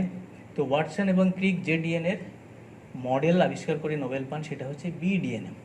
আর এটা টিল্টিংটা এটা রাইট হ্যান্ডেড, অর্থাৎ ডান দিক ঘুরে এদের এই যে পেঁচিয়ে থাকার ব্যাপারটা সেটা রাইট হ্যান্ডেড। আর অ্যান্টি প্যারালাল বললাম, এটা বিপরীত দিকে, একটার 5' 3' প্রান্ত, আরেকটা 3' 5' প্রান্ত। এইবার বলি এই যে দ্বিতন্ত্রী মডেল, তার যে স্কেলিটাল ফ্রেমওয়ার্কটা, এই যে ধারের অংশটা, এই পলিনিউক্লিওটাইডের এটা অথবা এটার এই অংশটা, এই অংশগুলো তৈরি হচ্ছে পর্যায়ক্রমিকভাবে শর্করা ফসফরিক অ্যাসিড শর্করা ফসফরিক অ্যাসিড দিয়ে। এখানে দেখো sugar phosphoric acid sugar phosphoric acid sugar phosphoric acid পুরোটাই একদম প্রথম থেকে শেষ অবধি রয়েছে পর্যায়ক্রমিকভাবে সুগার ফসফরিক অ্যাসিড এভাবে। এর ক্ষেত্রে দেখো সুগার ফসফরিক অ্যাসিড, আবার সুগার ফসফরিক অ্যাসিড পরপর এভাবে তৈরি হয়েছে। আর মাঝখানে রয়েছে, এটাকে যদি ঘোরানো সিঁড়ির সাথে কম্পেয়ার করি আমরা, মাঝখানের অংশগুলো হচ্ছে স্টেপ, যেটা পা দিয়ে আমরা উঠবো। এই স্টেপগুলো তৈরি হচ্ছে কিন্তু N2 বেস দিয়ে, এই অ্যাডিনিন, গুয়ানিন, সাইটোসিন, থাইমিন। এবং এই N2 বেসগুলো কে কার সাথে যুক্ত হবে তার একটা ডেফিনিট নিয়ম আছে। যেমন অ্যাডিনিন সবসময় থাইমিনের সাথে, গুয়ানিন সবসময় সাইটোসিনের সাথে। দেখো এখানেও থাইমিন অ্যাডিনিনের সাথে, অর্থাৎ AT অথবা TA, GC অথবা CG এইরকম কম্বিনেশনই হবে, কখনো অন্য কম্বিনেশন হবে না। অর্থাৎ অ্যাডিনিন থাইমিনের সাথে, গুয়ানিন সাইটোসিনের সাথে, থাইমিন অ্যাডিনিনের সাথে, অ্যাডিনিন থাইমিনের সাথে, গুয়ানিন সাইটোসিনের সাথে, এভাবেই যুক্ত হবে। তাহলে এই দ্বিতন্ত্রী মডেলের যে বেসগুলো, এই নাইট্রোজেন বেসগুলো, সেগুলো কিন্তু মাঝখানে অংশ জুড়ে অবস্থান করছে নির্দিষ্ট দূরত্বে এবং নির্দিষ্ট নিয়মে। আর তার যেটা হাতল, যদি আমরা সিঁড়ি ধরে নিই, হাতল যেটা ধরে ধরে আমরা উঠবো, সেই হাতলগুলো তৈরি হচ্ছে পর্যায়ক্রমিকভাবে সুগার ফসফরিক অ্যাসিড দিয়ে। তো এই যে দ্বিতন্ত্রী ডিএনএ, তার একটা সম্পূর্ণ পাক বা 360 ডিগ্রি পাক যদি আমরা ধরে নিই, সেটা এখান থেকে শুরু করে আমরা এই পর্যন্ত ধরতে পারি একটা কমপ্লিট টার্ন, 360 ডিগ্রি টার্ন। অথবা যদি আমরা এখান থেকে ধরি তাহলে এটা এখানে হবে, এটা একটা 360 ডিগ্রি টার্ন। এই 360 ডিগ্রি টার্নের যে দূরত্বটা হয় বা লেংথটা হয়, সেটা প্রায় 34 অ্যাংস্ট্রম। আর দেখা গেছে এই বিডিএনের ক্ষেত্রে একটা 360 ডিগ্রি টার্নের মধ্যে প্রায় 10টা ধাপ থাকে, এর মধ্যে প্রায় 10টা ধাপ থাকবে। যেমন এখানে লিখে দেওয়া আছে, দেখো, তাহলে দুটো ধাপের অন্তর্বর্তী দূরত্ব হবে 3.4 অ্যাংস্ট্রম, পুরোটা 34 অ্যাংস্ট্রম আছে বলে। আবার দেখো দুরকম খাঁজ তৈরি হচ্ছে, এই একটা ছোট খাঁজ, এটা মাইনর গ্রুপ। দেখো এইদিকে একটা বড় খাঁজ, এদিকের একটা বড় খাঁজ, ছোট খাঁজ, এই মাইনর গ্রুপ, আর এটা হবে মেজর গ্রুপ। দেখো এখানে নাইট্রোজেন বেসগুলো যেটা রয়েছে, যেমন অ্যাডিনিন থাইমিন, দুটো হাইড্রোজেন বন্ধনী দিয়ে পরস্পর যুক্ত রয়েছে। গুয়ানিন সাইটোসিন, 3টে হাইড্রোজেন বন্ধনী দিয়ে যুক্ত রয়েছে। দেখো যেখানে AT বা TA থাকবে সেখানে ডাবল বন্ড, দুটো হাইড্রোজেন বন্ধনী। যেখানে GC বা CG থাকবে সেখানে সবসময় ট্রিপল হাইড্রোজেন বন্ড, 3টে হাইড্রোজেন বন্ধনী থাকবে, দিয়ে তারা যুক্ত। যদিও হাইড্রোজেন খুব উইক বন্ড, সামান্য অ্যালকালি বা তাপমাত্রা দিলেই এরা খুলে যেতে পারে, আবার নির্দিষ্ট পদ্ধতিতে আবার জোড়াও লেগে যেতে পারে। যাই হোক, তাহলে এই যে অ্যাডিনিন থাইমিনের সাথে যুক্ত হয়েছে, আর এইদিকে দেখো সুগারের সাথে, এইদিকে দেখো সুগারের সাথে, ডিঅক্সিরাইবোজ সুগারের সাথে যুক্ত রয়েছে। এই যে একটা নাইট্রোজেন বেস, তার সাথে সুগার, এটা নিয়ে তৈরি হলো একটা নিউক্লিওসাইড। তাহলে N2 বেস প্লাস সুগার সমান nucleoside. N2 base plus sugar মানে হচ্ছে একটা নিউক্লিওসাইড।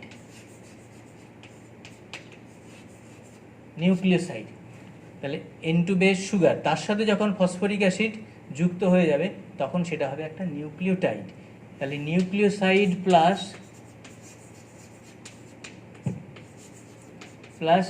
পি সমান হবে নিউক্লিওটাইড। তাহলে nucleoside N2 base plus sugar, এদিকেও হতে পারে N2 বেস সুগার, এদিকেও হতে পারে। নিউক্লিওসাইড তৈরি হচ্ছে দুদিক থেকেই, আর নিউক্লিওটাইড সাইডের সাথে যখন একটা ফসফরিক অ্যাসিড যুক্ত হয়ে যাচ্ছে তখন হচ্ছে নিউক্লিওটাইড। তাহলে দেখো এই nitrogen base sugar phosphoric acid, এই nitrogen base sugar phosphoric acid, পরপর এভাবে চলে গেছে। তাহলে কতগুলো নিউক্লিওটাইড রয়েছে, একদম গোড়া থেকে শুরু করে যদি পরপর যা অসংখ্য নিউক্লিওটাইড এই ডিএনএর দৈর্ঘ্য বরাবর রয়েছে, সেই জন্য এটাকে বলা হচ্ছে পলিনিউক্লিওটাইড।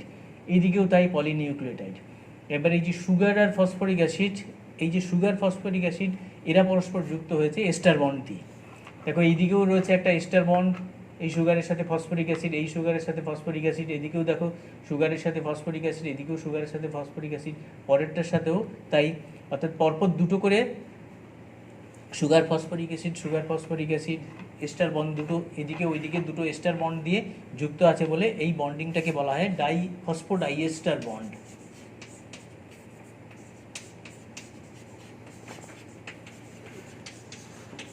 Phosphodiester bond.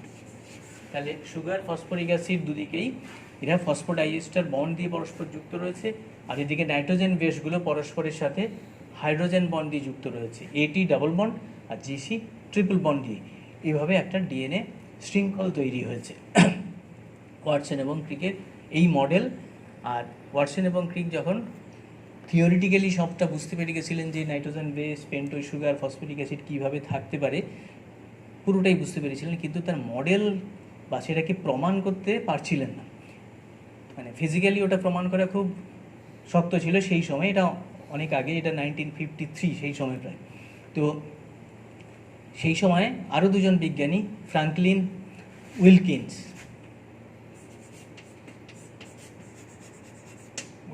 এবং রোজালিন ফ্রাঙ্কলিন,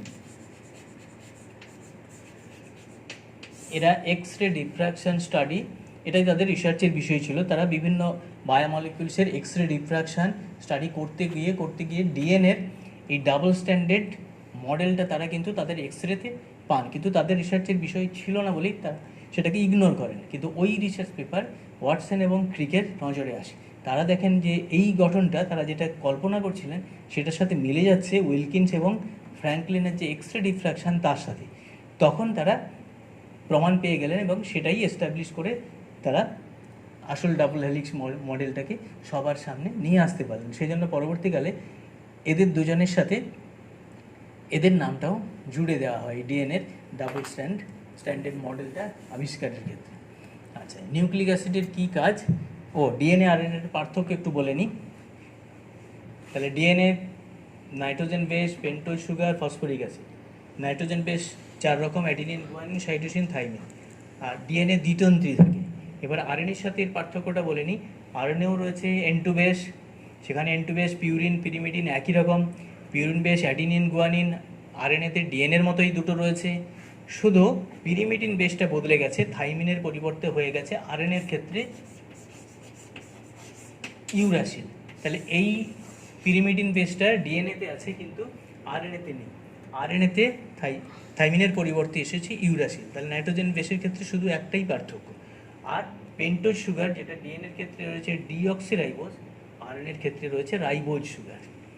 আর ডিএনএ দ্বিতন্ত্রী, আরএনএ একতন্ত্রী, সিঙ্গেল স্ট্র্যান্ডেড। এখানে ডাবল স্ট্যান্ডার্ড, ওখানে হবে সিঙ্গেল স্ট্যান্ডার্ড। কাজের দিক থেকে পার্থক্য আমরা দেখব। ডিএনএ হচ্ছে যত উন্নত জীব রয়েছে, উদ্ভিদ কিংবা প্রাণী, তার প্রধান জেনেটিক বস্তু বা জেনেটিক মেটেরিয়াল।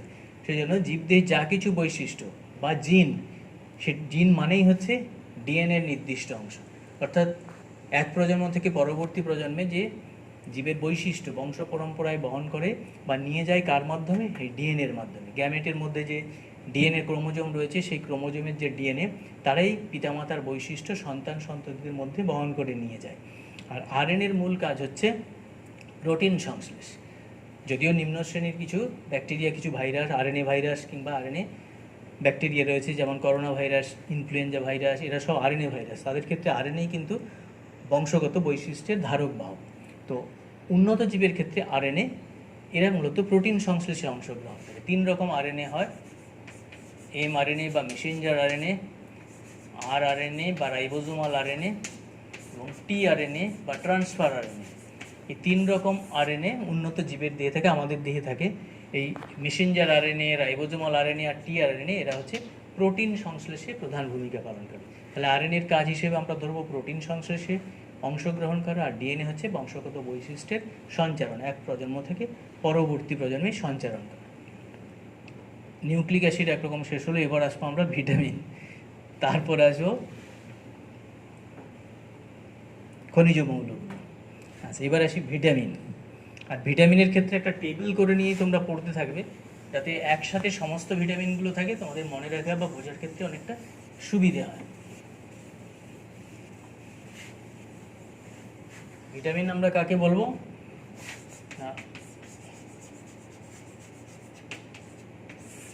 ভিটামিন, এদেরকে আমরা প্রোটেক্টিভ প্রিন্সিপালস অফ ফুড বা দেহ সংরক্ষক খাদ্য উপাদান হিসেবে আমরা ধরব। অর্থাৎ ভিটামিন হচ্ছে সেই সমস্ত জৈব যৌগ যেগুলি আমাদের দেহে খুব অল্প পরিমাণে প্রয়োজন, কিন্তু অবশ্যই প্রয়োজন, অত্যন্ত গুরুত্বপূর্ণ, কিন্তু প্রয়োজন অল্প পরিমাণে, যাদের অভাবে আমাদের দেহে অনেক অভাবজনিত লক্ষণ প্রকাশিত হবে। আর আমাদের দেহে অনেক বিপাক ক্রিয়ায় তারা উৎসেচকের সক্রিয় হিসেবে কাজ করবে। তাহলে ভিটামিন হচ্ছে দেহ সংরক্ষক খাদ্য উপাদান, যা অল্প মাত্রায় জীবদেহে অবশ্যই প্রয়োজন। এবার ভিটামিনকে তার দ্রবণীয়তার ভিত্তিতে দুটো দলে ভাগ করা হয়।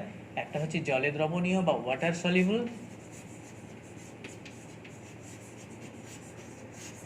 জলে দ্রবণীয়, আরেকটা হচ্ছে ফ্যাট সলিবল বা স্নেহ পদার্থে দ্রবণীয়।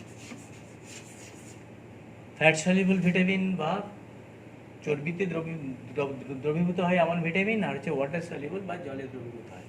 ফ্যাট সলিবল ভিটামিন বলতে কোনগুলো হবে? Vitamin A, vitamin D, vitamin E আর ভিটামিন কে। আর ওয়াটার সলিবল ভিটামিন বলতে আমরা বুঝবো ভিটামিন বি কমপ্লেক্স। বি কমপ্লেক্সের সবগুলো আমরা আলাদা করে পড়বো না, ইন জেনারেল আমাদের সিলেবাসে রয়েছে। আর হচ্ছে ভিটামিন সি, আরেকটা ভিটামিন রয়েছে সাইট্রিন, দরকার নেই, আমাদের সিলেবাসে নেই। তাহলে ভিটামিন বি কমপ্লেক্স আর ভিটামিন সি হচ্ছে ওয়াটার সলিবল ভিটামিন, আর ফ্যাট সলিবল ভিটামিন এই 4 রকমের, ভিটামিন এ, ডি, ই এবং কে। তো এই সমস্ত ভিটামিনগুলো একসাথে পড়ার জন্য একটা টেবিল করে নিতে হবে। সেই টেবিলটা এইভাবে হবে তোমাদের। প্রথমেই হবে ভিটামিনের নাম, তারপর হবে তার কেমিক্যাল নেম বা রাসায়নিক নাম,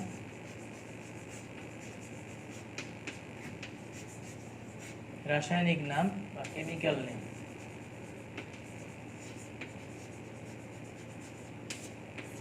তারপর হবে তার সোর্স বা উৎস, কোথা থেকে বা কোন খাদ্য থেকে আমরা পাই, তারপর হবে তার কাজ বা ফাংশন, আর লাস্ট টেবিলটাতে হবে অভাবজনিত রোগ বা লক্ষণ, অভাবজনিত লক্ষণ বা অভাবজনিত রোগ, ডেফিসিয়েন্সি সিমটমস, ডেফিসিয়েন্সি। এই টেবিল করে আমরা সমস্ত ভিটামিনগুলোকেই এভাবে পড়ে ফেলব। তো একটু বড় করে টেবিল করলে সুবিধা হবে, অ্যাট এ টাইম সবগুলোই হয়ে যাবে।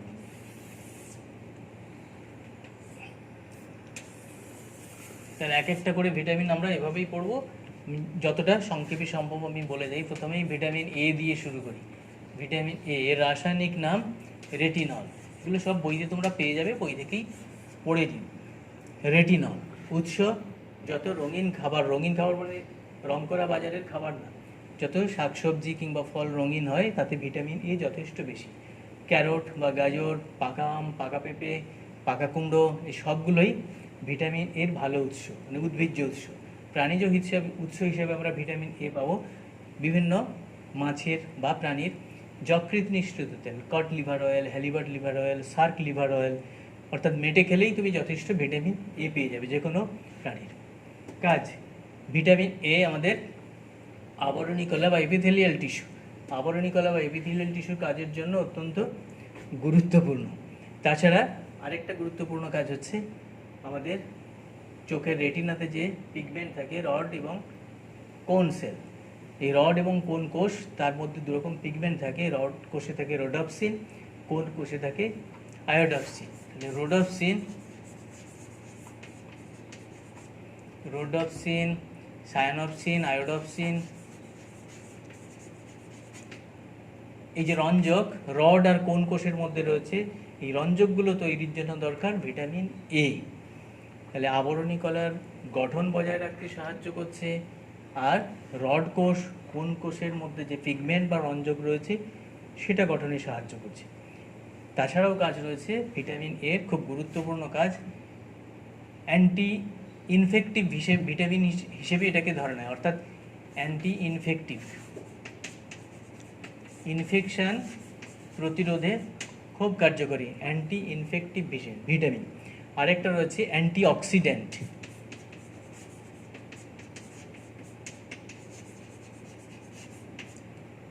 তাহলে ইনফেকশন প্রতিরোধে যেমন ভিটামিন সিরও ভূমিকা রয়েছে, ভিটামিন এরও রয়েছে অ্যান্টিঅক্সিডেন্ট হিসেবে। আমরা যে সমস্ত খাবার খাই সেই খাবারের মধ্যে অনেক অবাঞ্ছিত উপাদান থাকে যা আমাদের শরীরে কাজে তো লাগেই না, বরং অনেক ক্ষতি করে। সেই ক্ষতিকারক উপাদানগুলোকে অনেকটা এরা শরীর থেকে দূর করে দেওয়ার কাজে সাহায্য করে, অথবা অবাঞ্ছিত কিছু যাতে তৈরি না হয় সেই কাজে সাহায্য করে ভিটামিন এ।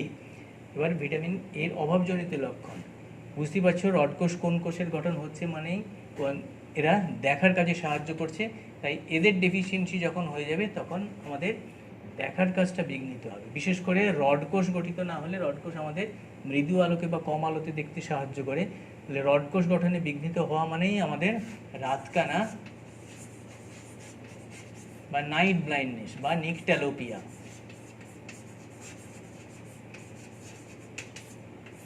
তাহলে ভিটামিন এর অভাবে রাতকানা বা নিকট্যালোপিয়া। তাছাড়া হতে পারে আমাদের যে কনজাংটিভাটা শুকিয়ে যেতে পারে, তার জন্য হতে পারে জেরপ্থ্যালমিয়া।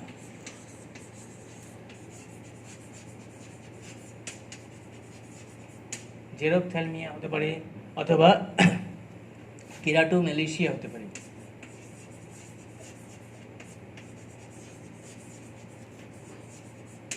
কেরাটোম্যালেশিয়া। তাহলে জেরপ্থ্যালমিয়া যখন কনজাংটিভা শুকিয়ে যাচ্ছে সেটাও আমাদের দর্শনে বিঘ্ন ঘটাবে, আমরা দেখতে পাবো না। তারপর কর্নিয়া যদি শুকিয়ে যায় তখন কেরাটোম্যালেশিয়া। আবার ভিটামিন এ ত্বকের গঠনের জন্য লাগে, সেজন্য ভিটামিন এর অভাব হলে ত্বকের গঠন বিঘ্নিত হবে, অনেকটা ব্যাঙের মতো শুষ্ক ত্বক হয়ে যেতে পারে, সেটাকে বলে টোড স্কিন বা ফ্রিনোডার্মা। ফ্রিনোডার্মা বা টোড স্কিন। তাহলে এতগুলো রোগ হতে পারে বা অভাবজনিত লক্ষণে এতগুলো সমস্যা আমাদের হতে পারে। তো এর মধ্যে নাইট ব্লাইন্ডনেস বা নিকটেলোপিয়া আর জেরপ্থ্যালমিয়া এই দুটোকেই সবচেয়ে বেশি গুরুত্ব দেওয়া হয়। সেই জন্য ভিটামিন এ কে অ্যান্টি জেরপ্থ্যালমিক ভিটামিন বলে, কেননা জেরপ্থ্যালমিয়া প্রতিহত করে বলেই এটাকে অ্যান্টি জেরপ্থ্যালমিক ভিটামিন বলে, ভিটামিন এ কে। এই ভিটামিন এ আমাদের দেহে তৈরি হয়, যকৃতে তৈরি হয়। যে যৌগ থেকে তৈরি হয় সেটাকে বলে ভিটামিন এ প্রো ভিটামিন। যেমন আমরা যে গাজর টাজর খাই তার মধ্যে রয়েছে বিটা ক্যারোটিন। যকৃতে এই বিটা ক্যারোটিন থেকে আমাদের শরীরে ভিটামিন এ তৈরি হয়, বিটা ক্যারোটিন থেকে। সেজন্য বিটা ক্যারোটিনকে বলা হয় ভিটামিন এর প্রো ভিটামিন। প্রো ভিটামিন মানে ভিটামিনের প্রিকারসার, যার থেকে ভিটামিনটা তৈরি হচ্ছে। বিটা ক্যারোটিন হলো ভিটামিন এর প্রো ভিটামিন। এবার নেক্সট ভিটামিনে আসি, ডি। ভিটামিন ডি এর কেমিক্যাল নাম কি? ক্যালসিফেরল। ক্যালসিফেরল এর উৎস কি? Vitamin D. ভিটামিন এর যা উৎস, বিশেষ করে প্রাণীজ উৎস, cod liver oil, halibut liver oil, shark liver oil, সেগুলো তো আছেই।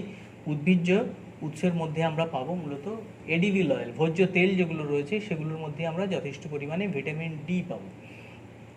তাহলে মাছ, মাংস, ডিম, দুধ, এখানেও আমরা ভিটামিন পাবো। তাছাড়া রয়েছে উদ্ভিজ্জ উৎস। এবার ক্যালসিফেরল, এটাও আমাদের ত্বকে তৈরি হয়। সূর্যের আলো পেলে জানো তোমরা ভিটামিন ডি তৈরি হয়। আমাদের ত্বকে রয়েছে 7-ডিহাইড্রোকোলেস্টেরল। আমাদের ত্বকে রয়েছে 7-ডিহাইড্রোকোলেস্টেরল। এই 7-ডিহাইড্রোকোলেস্টেরল ত্বকে রয়েছে। সূর্যের আলো যখন পড়ছে, আলট্রাভায়োলেট রে যখন পড়ছে, তখন এই 7-ডিহাইড্রোকোলেস্টেরল থেকেই ক্যালসিফেরল তৈরি হচ্ছে। তাই 7-ডিহাইড্রোকোলেস্টেরলকে বলা হবে আমাদের দেহে, প্রাণীদের দেহে ভিটামিন ডির প্রো ভিটামিন। 7-ডিহাইড্রোকোলেস্টেরল আমাদের দেহে ভিটামিন ডি এর প্রো ভিটামিন। আর্গোস্টেরল কিন্তু উদ্ভিদের দেহে, আমাদের দেহে না। আমাদের দেহে আর্গোস্টেরল পাওয়াই যায় না। তাহলে যখন আর্গোস্টেরল পড়বে, আর্গোস্টেরলটা কি না, সেটা আর্গোস্টেরল ভিটামিন ডির প্রো ভিটামিন। আর্গোস্টেরল কাদের ক্ষেত্রে? উদ্ভিদের ক্ষেত্রে। আর প্রাণীদের ক্ষেত্রে 7-ডিহাইড্রোকোলেস্টেরল হচ্ছে ভিটামিন ডির প্রো ভিটামিন। এবার কাজ, ভিটামিন ডি কি কাজ করে?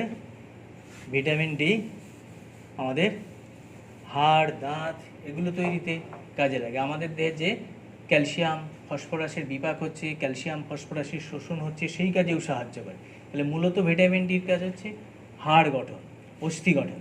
তাহলে এর অভাবজনিত লক্ষণ যখন দেখা দেবে তখন বুঝতেই পারছো অস্থি রিলেটেড বা বোন রিলেটেড প্রবলেম আসবে। সেক্ষেত্রে রিকেট হতে পারে। আর ছোটদের ক্ষেত্রে রিকেট,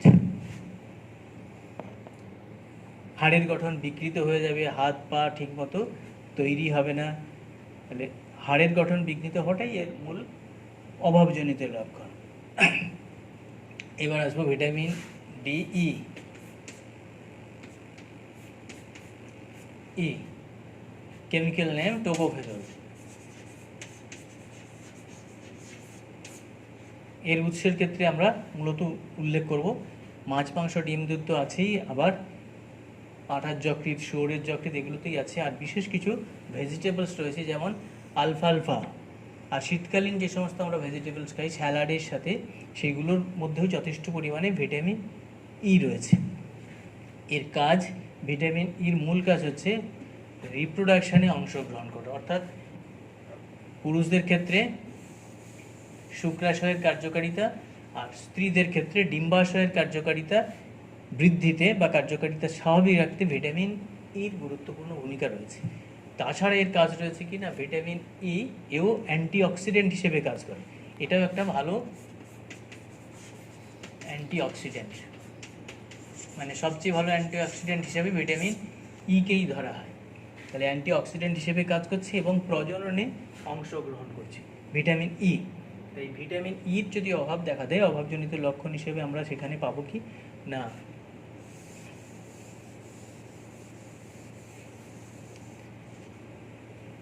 স্টেরিলিটি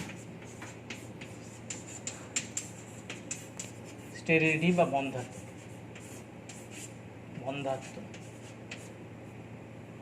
স্টেরিলিটি বা বন্ধ্যাত্ব অর্থাৎ প্রজনন ক্ষমতার হ্রাস পেয়ে যাবে ভিটামিন ইর অভাবে। ভিটামিন কে,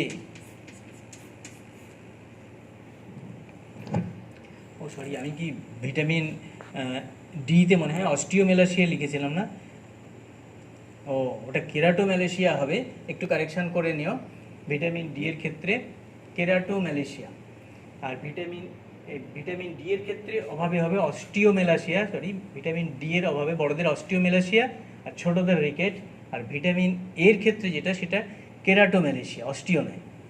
বোধহয় আমি ভুল করে হয়তো বলেছি বলে আমার মনে হচ্ছে, আমি জানি না, এই মুহূর্তে মনে পড়ছে না, লেখাটা মুছে ফেলেছি। যাই হোক, ভিটামিন কে এর রাসায়নিক নাম হচ্ছে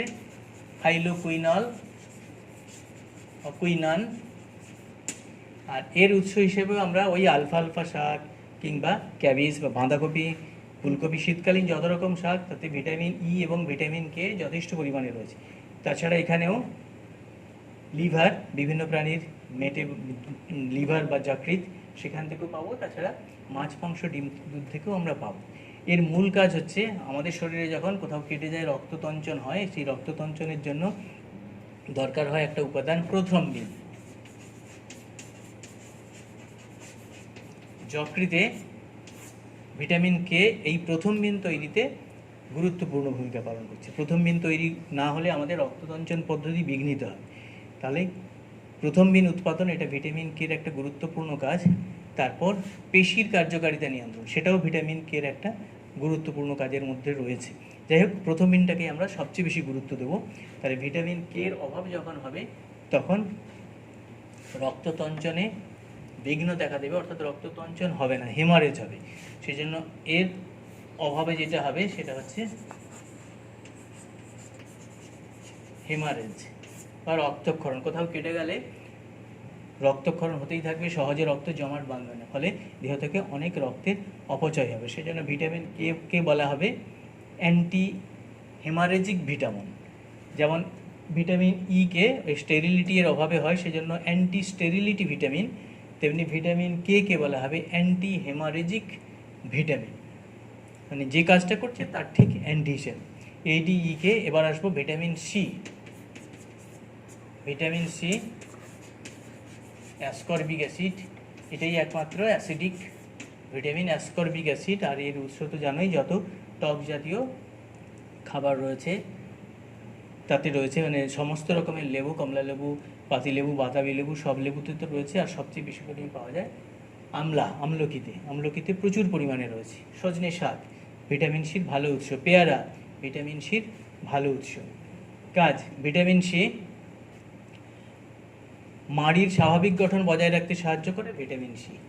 সেই জন্য ভিটামিন সির অভাব হলে মাড়ির স্পঞ্জি হয়ে যায়, নষ্ট হয়ে যায় এবং সেখান থেকে রক্তক্ষরণ হয়। আবার রক্তনালীর স্বাভাবিক গঠন বজায় রাখতে, রক্তনালীর স্থিতিস্থাপকতা বজায় রাখতে সাহায্য করে ভিটামিন সি। তাহলে মাড়ির স্বাভাবিক গঠন, রক্তনালীর স্বাভাবিক গঠন বজায় রাখা, রোগ প্রতিরোধে সাহায্য করা, এটাও অ্যান্টি ইনফেক্টিভ ভিটামিন হিসেবে খুব গুরুত্বপূর্ণ। রোগ প্রতিরোধে সাহায্য করা, সর্দি কাশির হাত থেকে আমাদের রক্ষা করে ভিটামিন সি, রোগ প্রতিরোধে সাহায্য করে। আর এর অভাবে যে রোগটা হয় সেটার নাম তোমরা জানো, সেটা হচ্ছে স্কারভি। স্কারভি ভিটামিন সির অভাবে হয় স্কারভি। সেই জন্য ভিটামিন সিকে বলা যায় অ্যান্টি স্করবিউটিক ভিটামিন। তাহলে সব ভিটামিনের নাম এভাবে অ্যান্টি দিয়ে করবে। ভিটামিন এ হচ্ছে anti xerophthalmic vitamin, vitamin D anti rachitic, যেহেতু রিকেট হয় এর অভাবে, rachitic vitamin, anti sterility vitamin, anti haemorrhagic vitamin, আর এটা anti scorbutic vitamin, vitamin C. এবার ভিটামিন বি12 বা বি কমপ্লেক্স। বি কমপ্লেক্স অনেকগুলো ভিটামিনের সমষ্টি, যেমন বি1, বি2, বি3, বি4। যদিও বি3 কিংবা বি4, বি5 এদের নাম এভাবে দেওয়া হয় না, কেননা কনফিউশন অনেক রয়েছে, সেই কারণে এদের নামটাকে দেওয়া হয় না। বি1, বি2, নিয়াসিন বা নিকোটিনামাইড, প্যান্টোথেনিক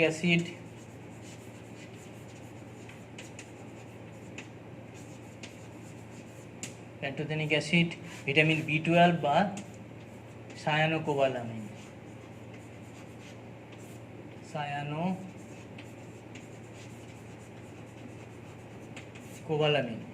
এরকম বেশ কতকগুলো ভিটামিনের সমষ্টি হচ্ছে ভিটামিন বি কমপ্লেক্স। তার মধ্যে আমরা শুধু ভিটামিন বি1, বি2 আর এই বি12 এই কটাই আমরা পড়ব। এদের একদম সংক্ষেপে একটু উল্লেখ করব। বি1, বি2, বি1 যার কেমিক্যাল নেম বা রাসায়নিক নাম thiamine,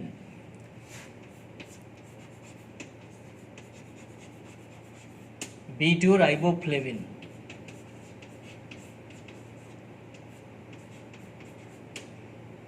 B one thiamine, B2 riboflavin, আর বি12 এখানে তো আমি লিখেই রেখেছি সায়ানোকোবালামিন। এই তিনটে রাসায়নিক নাম আপাতত আমরা লিখব। তো ভিটামিন বি কমপ্লেক্সের সাধারণ যে অভাবজনিত রোগ এবং সাধারণ কাজ সেটাই আমরা উল্লেখ করব। কাজ বলতে আমরা বি কমপ্লেক্সের কাজ, খুব গুরুত্বপূর্ণ কাজ হচ্ছে স্নায়ু এবং পেশির কার্যকারিতা নিয়ন্ত্রণ, অর্থাৎ নিউরোমাস্কিউলার অ্যাক্টিভিটি স্বাভাবিক রাখার জন্য বি কমপ্লেক্স অত্যন্ত গুরুত্বপূর্ণ। হিমোগ্লোবিন গঠন, আরবিসি গঠনে বি কমপ্লেক্স ভীষণ গুরুত্বপূর্ণ। আর ভিটামিন বি কমপ্লেক্স এর অন্তর্গত যত ভিটামিন রয়েছে বিভিন্ন উৎসেচকের কোফ্যাক্টর হিসেবে বা উৎসেচকের অ্যাক্টিভেটর হিসেবে কাজ করে, অর্থাৎ কোএনজাইম হিসেবে কাজ করে ভিটামিন বি কমপ্লেক্সের অন্তর্গত অনেকগুলো ভিটামিন। যেমন তোমরা এনএডি, এফএডি এই নামগুলো পাবে, দেখবে সেই এনএডি, এফএডি মানেই হচ্ছে এনএডি, নিয়াসিন বা নিকোটিনামাইড, রাইবোফ্লেভিন সেখান থেকে পাবে এফএডি, অর্থাৎ ভিটামিন বি টু এরই একটা গঠন, অর্থাৎ উৎসেচকের কার্যকারিতা নিয়ন্ত্রণের অত্যন্ত প্রয়োজন বা কোএনজাইম হিসেবে কাজ করে। তাহলে মূলত তিনটে কাজ আমি বললাম। একটা হচ্ছে উৎসেচকের কোএনজাইম হিসেবে বা সহ উৎসেচক হিসেবে কাজ করে উৎসেচকের কার্যকারিতা নিয়ন্ত্রণের জন্য, স্নায়ু পেশির কার্যকারিতা নিয়ন্ত্রণ, নিউরোমাস্কিউলার অ্যাক্টিভিটির জন্য, আরেকটা হচ্ছে আরবিসি গঠন, হিমোগ্লোবিন গঠন, রক্তকণিকা গঠন। এই তিনটে কাজই হচ্ছে এদের খুব গুরুত্বপূর্ণ। তাই এদের অভাব দেখা দেওয়া মানেই স্নায়বিক বিশৃঙ্খলা দেখা দেবে, পেশির কার্যকারিতায় বিশৃঙ্খলা, তার সাথে আরবিসি গঠন বিঘ্নিত হবে, অর্থাৎ অ্যানিমিয়া বা রক্তাল্পতা হবে। আর উৎসেচকের কার্যকারিতা বিঘ্নিত হলে বিভিন্ন বিপাক ক্রিয়ায় তাদের যে ভূমিকাগুলো ছিল সেই বিপাক ক্রিয়াগুলি ক্ষতিগ্রস্ত হবে। তো এই বি গ্রুপের যত ভিটামিন রয়েছে তাদের অভাবজনিত রোগ এক একটার ক্ষেত্রে এক এক রকম।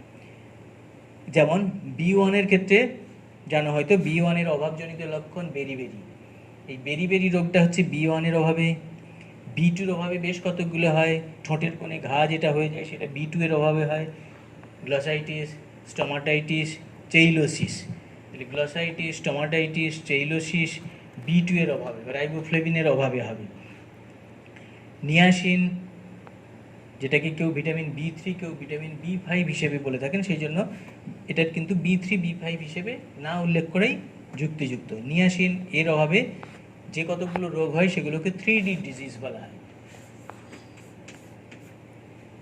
Dermatitis, diarrhoea, dementia. ডার্মাটাইটিস,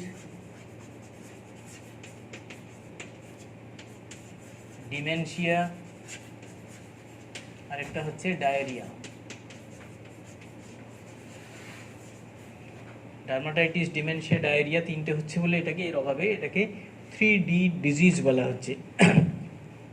আর B12 সায়ানাকোবালামিন এর অভাবে যেটা হয় সেটা হচ্ছে পারনিশাস অ্যানিমিয়া, পারনিশাস রক্তাল্পতা বা পারনিশাস অ্যানিমিয়া।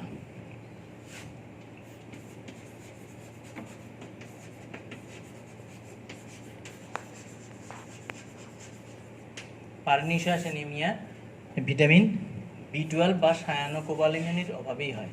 আর এখানে নামটা থেকেই বুঝতে পারছো এই ভিটামিন তৈরির জন্য যেটা প্রয়োজন গুরুত্বপূর্ণ একটা উপাদান কোবাল্ট, সেই জন্য এর নাম হয়েছে সায়ানোকোবালামিন। সায়ানোকোবালামিন। দেখ, সমস্ত ভিটামিনগুলো অত্যন্ত সংক্ষেপে তাদের কাজ, অভাবজনিত রোগ লক্ষণ, টেবিলটা আর একটু ভালোভাবে তোমরা তৈরি করে নিও যাতে ভিটামিন সম্পর্কে কোনো রকমের আর অসুবিধা না হয়। এরপর রয়েছে খনিজ মৌল। খনিজ মৌলগুলো সম্পর্কে আমি এখানে ডিটেলসে বলবো না, এর পরের চ্যাপ্টারেও আবার রয়েছে দেখবে। আর এই খনিজ মৌল বলতে দুরকম বোঝায়, একটা হচ্ছে ম্যাক্রোমৌল আর একটা মাইক্রোমৌল। প্রধানত উদ্ভিদের পুষ্টির ভিত্তিতে এদের এই দুটো ক্যাটাগরিতে ভাগ করা হয়েছে। ম্যাক্রোমৌল বলতে বোঝায় উদ্ভিদ পুষ্টিতে যে সমস্ত খনিজ মৌল অপেক্ষাকৃত বেশি পরিমাণে প্রয়োজন বা উদ্ভিদের দেহে অপেক্ষাকৃত বেশি পরিমাণে পাওয়া যায়, সেটা পরিমাণটা কেমন না, দেখা গেছে যে পার গ্রাম ড্রাই ওয়েট, মানে প্রতি গ্রাম শুষ্ক ওজনের ক্ষেত্রে যদি 1 থেকে 10 মিলিগ্রাম পাওয়া যায় তাহলে সেটা হবে ম্যাক্রোমৌল। আর প্রতি গ্রাম শুষ্ক ওজন বা ড্রাই ওয়েটের ক্ষেত্রে যদি 1 মিলিগ্রামের কম, সাধারণত 0.1 মিলিগ্রাম বা তার চেয়েও কম এরকম যদি পাওয়া যায় বা প্রয়োজন হয় তখন সেটাকে বলা হবে মাইক্রো এলিমেন্ট। ম্যাক্রো আর মাইক্রো, মাইক্রোনিউট্রিয়েন্ট, ম্যাক্রোনিউট্রিয়েন্ট। এই মাইক্রোনিউট্রিয়েন্টটাকে আবার ট্রেস এলিমেন্ট হিসেবেও বলা হয়। তো কোনগুলো রয়েছে ম্যাক্রোমৌলের মধ্যে, কোনগুলো পড়বে? ম্যাক্রো এলিমেন্ট বা ম্যাক্রোর মধ্যে পড়বে carbon, hydrogen, oxygen, phosphorus, calcium,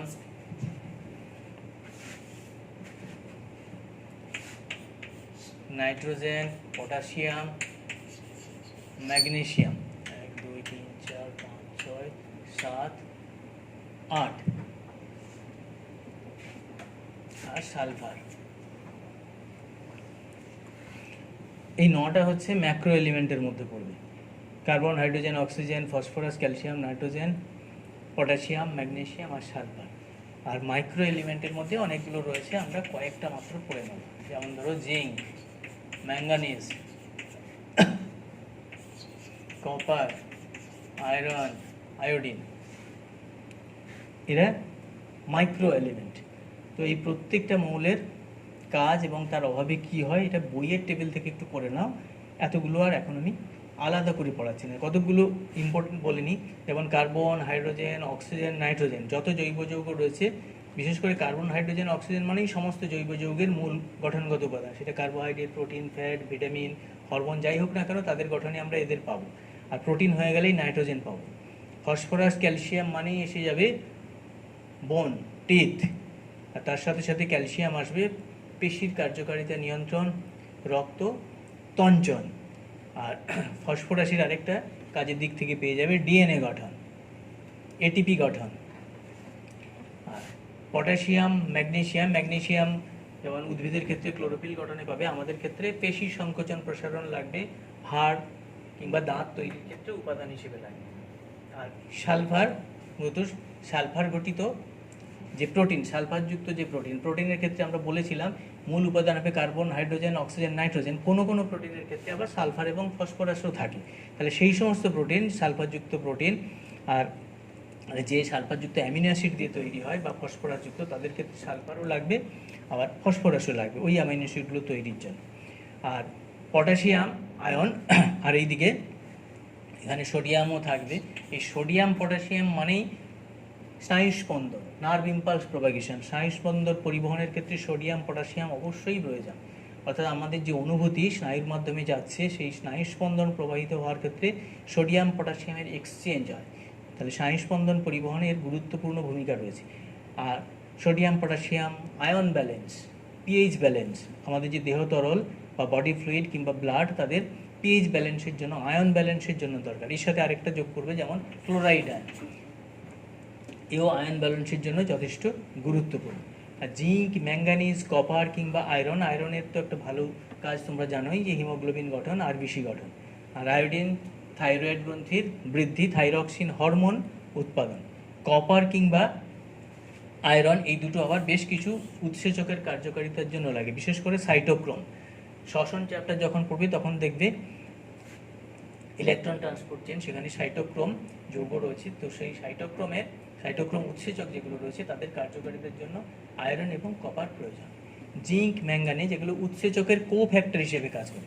যে কোনো উৎসেচককে সক্রিয় করতে গেলে যে ফ্যাক্টরগুলো লাগে সেগুলো কো ফ্যাক্টর, সেখানে জিঙ্ক এবং ম্যাঙ্গানিজ। এই জিঙ্কের আবার আরেকটা গুরুত্বপূর্ণ কাজ রয়েছে ইনসুলিন হরমোন গঠন। সুতরাং এদের কাজগুলো এভাবে টেবিল করে একটু সংক্ষেপে করে নাও। আপাতত বায়োমলিকিউল শেষ হলো, এরপর আসবো অ্যানিমাল টিস্যু, প্রাণীকলা, তারপর অঙ্গ।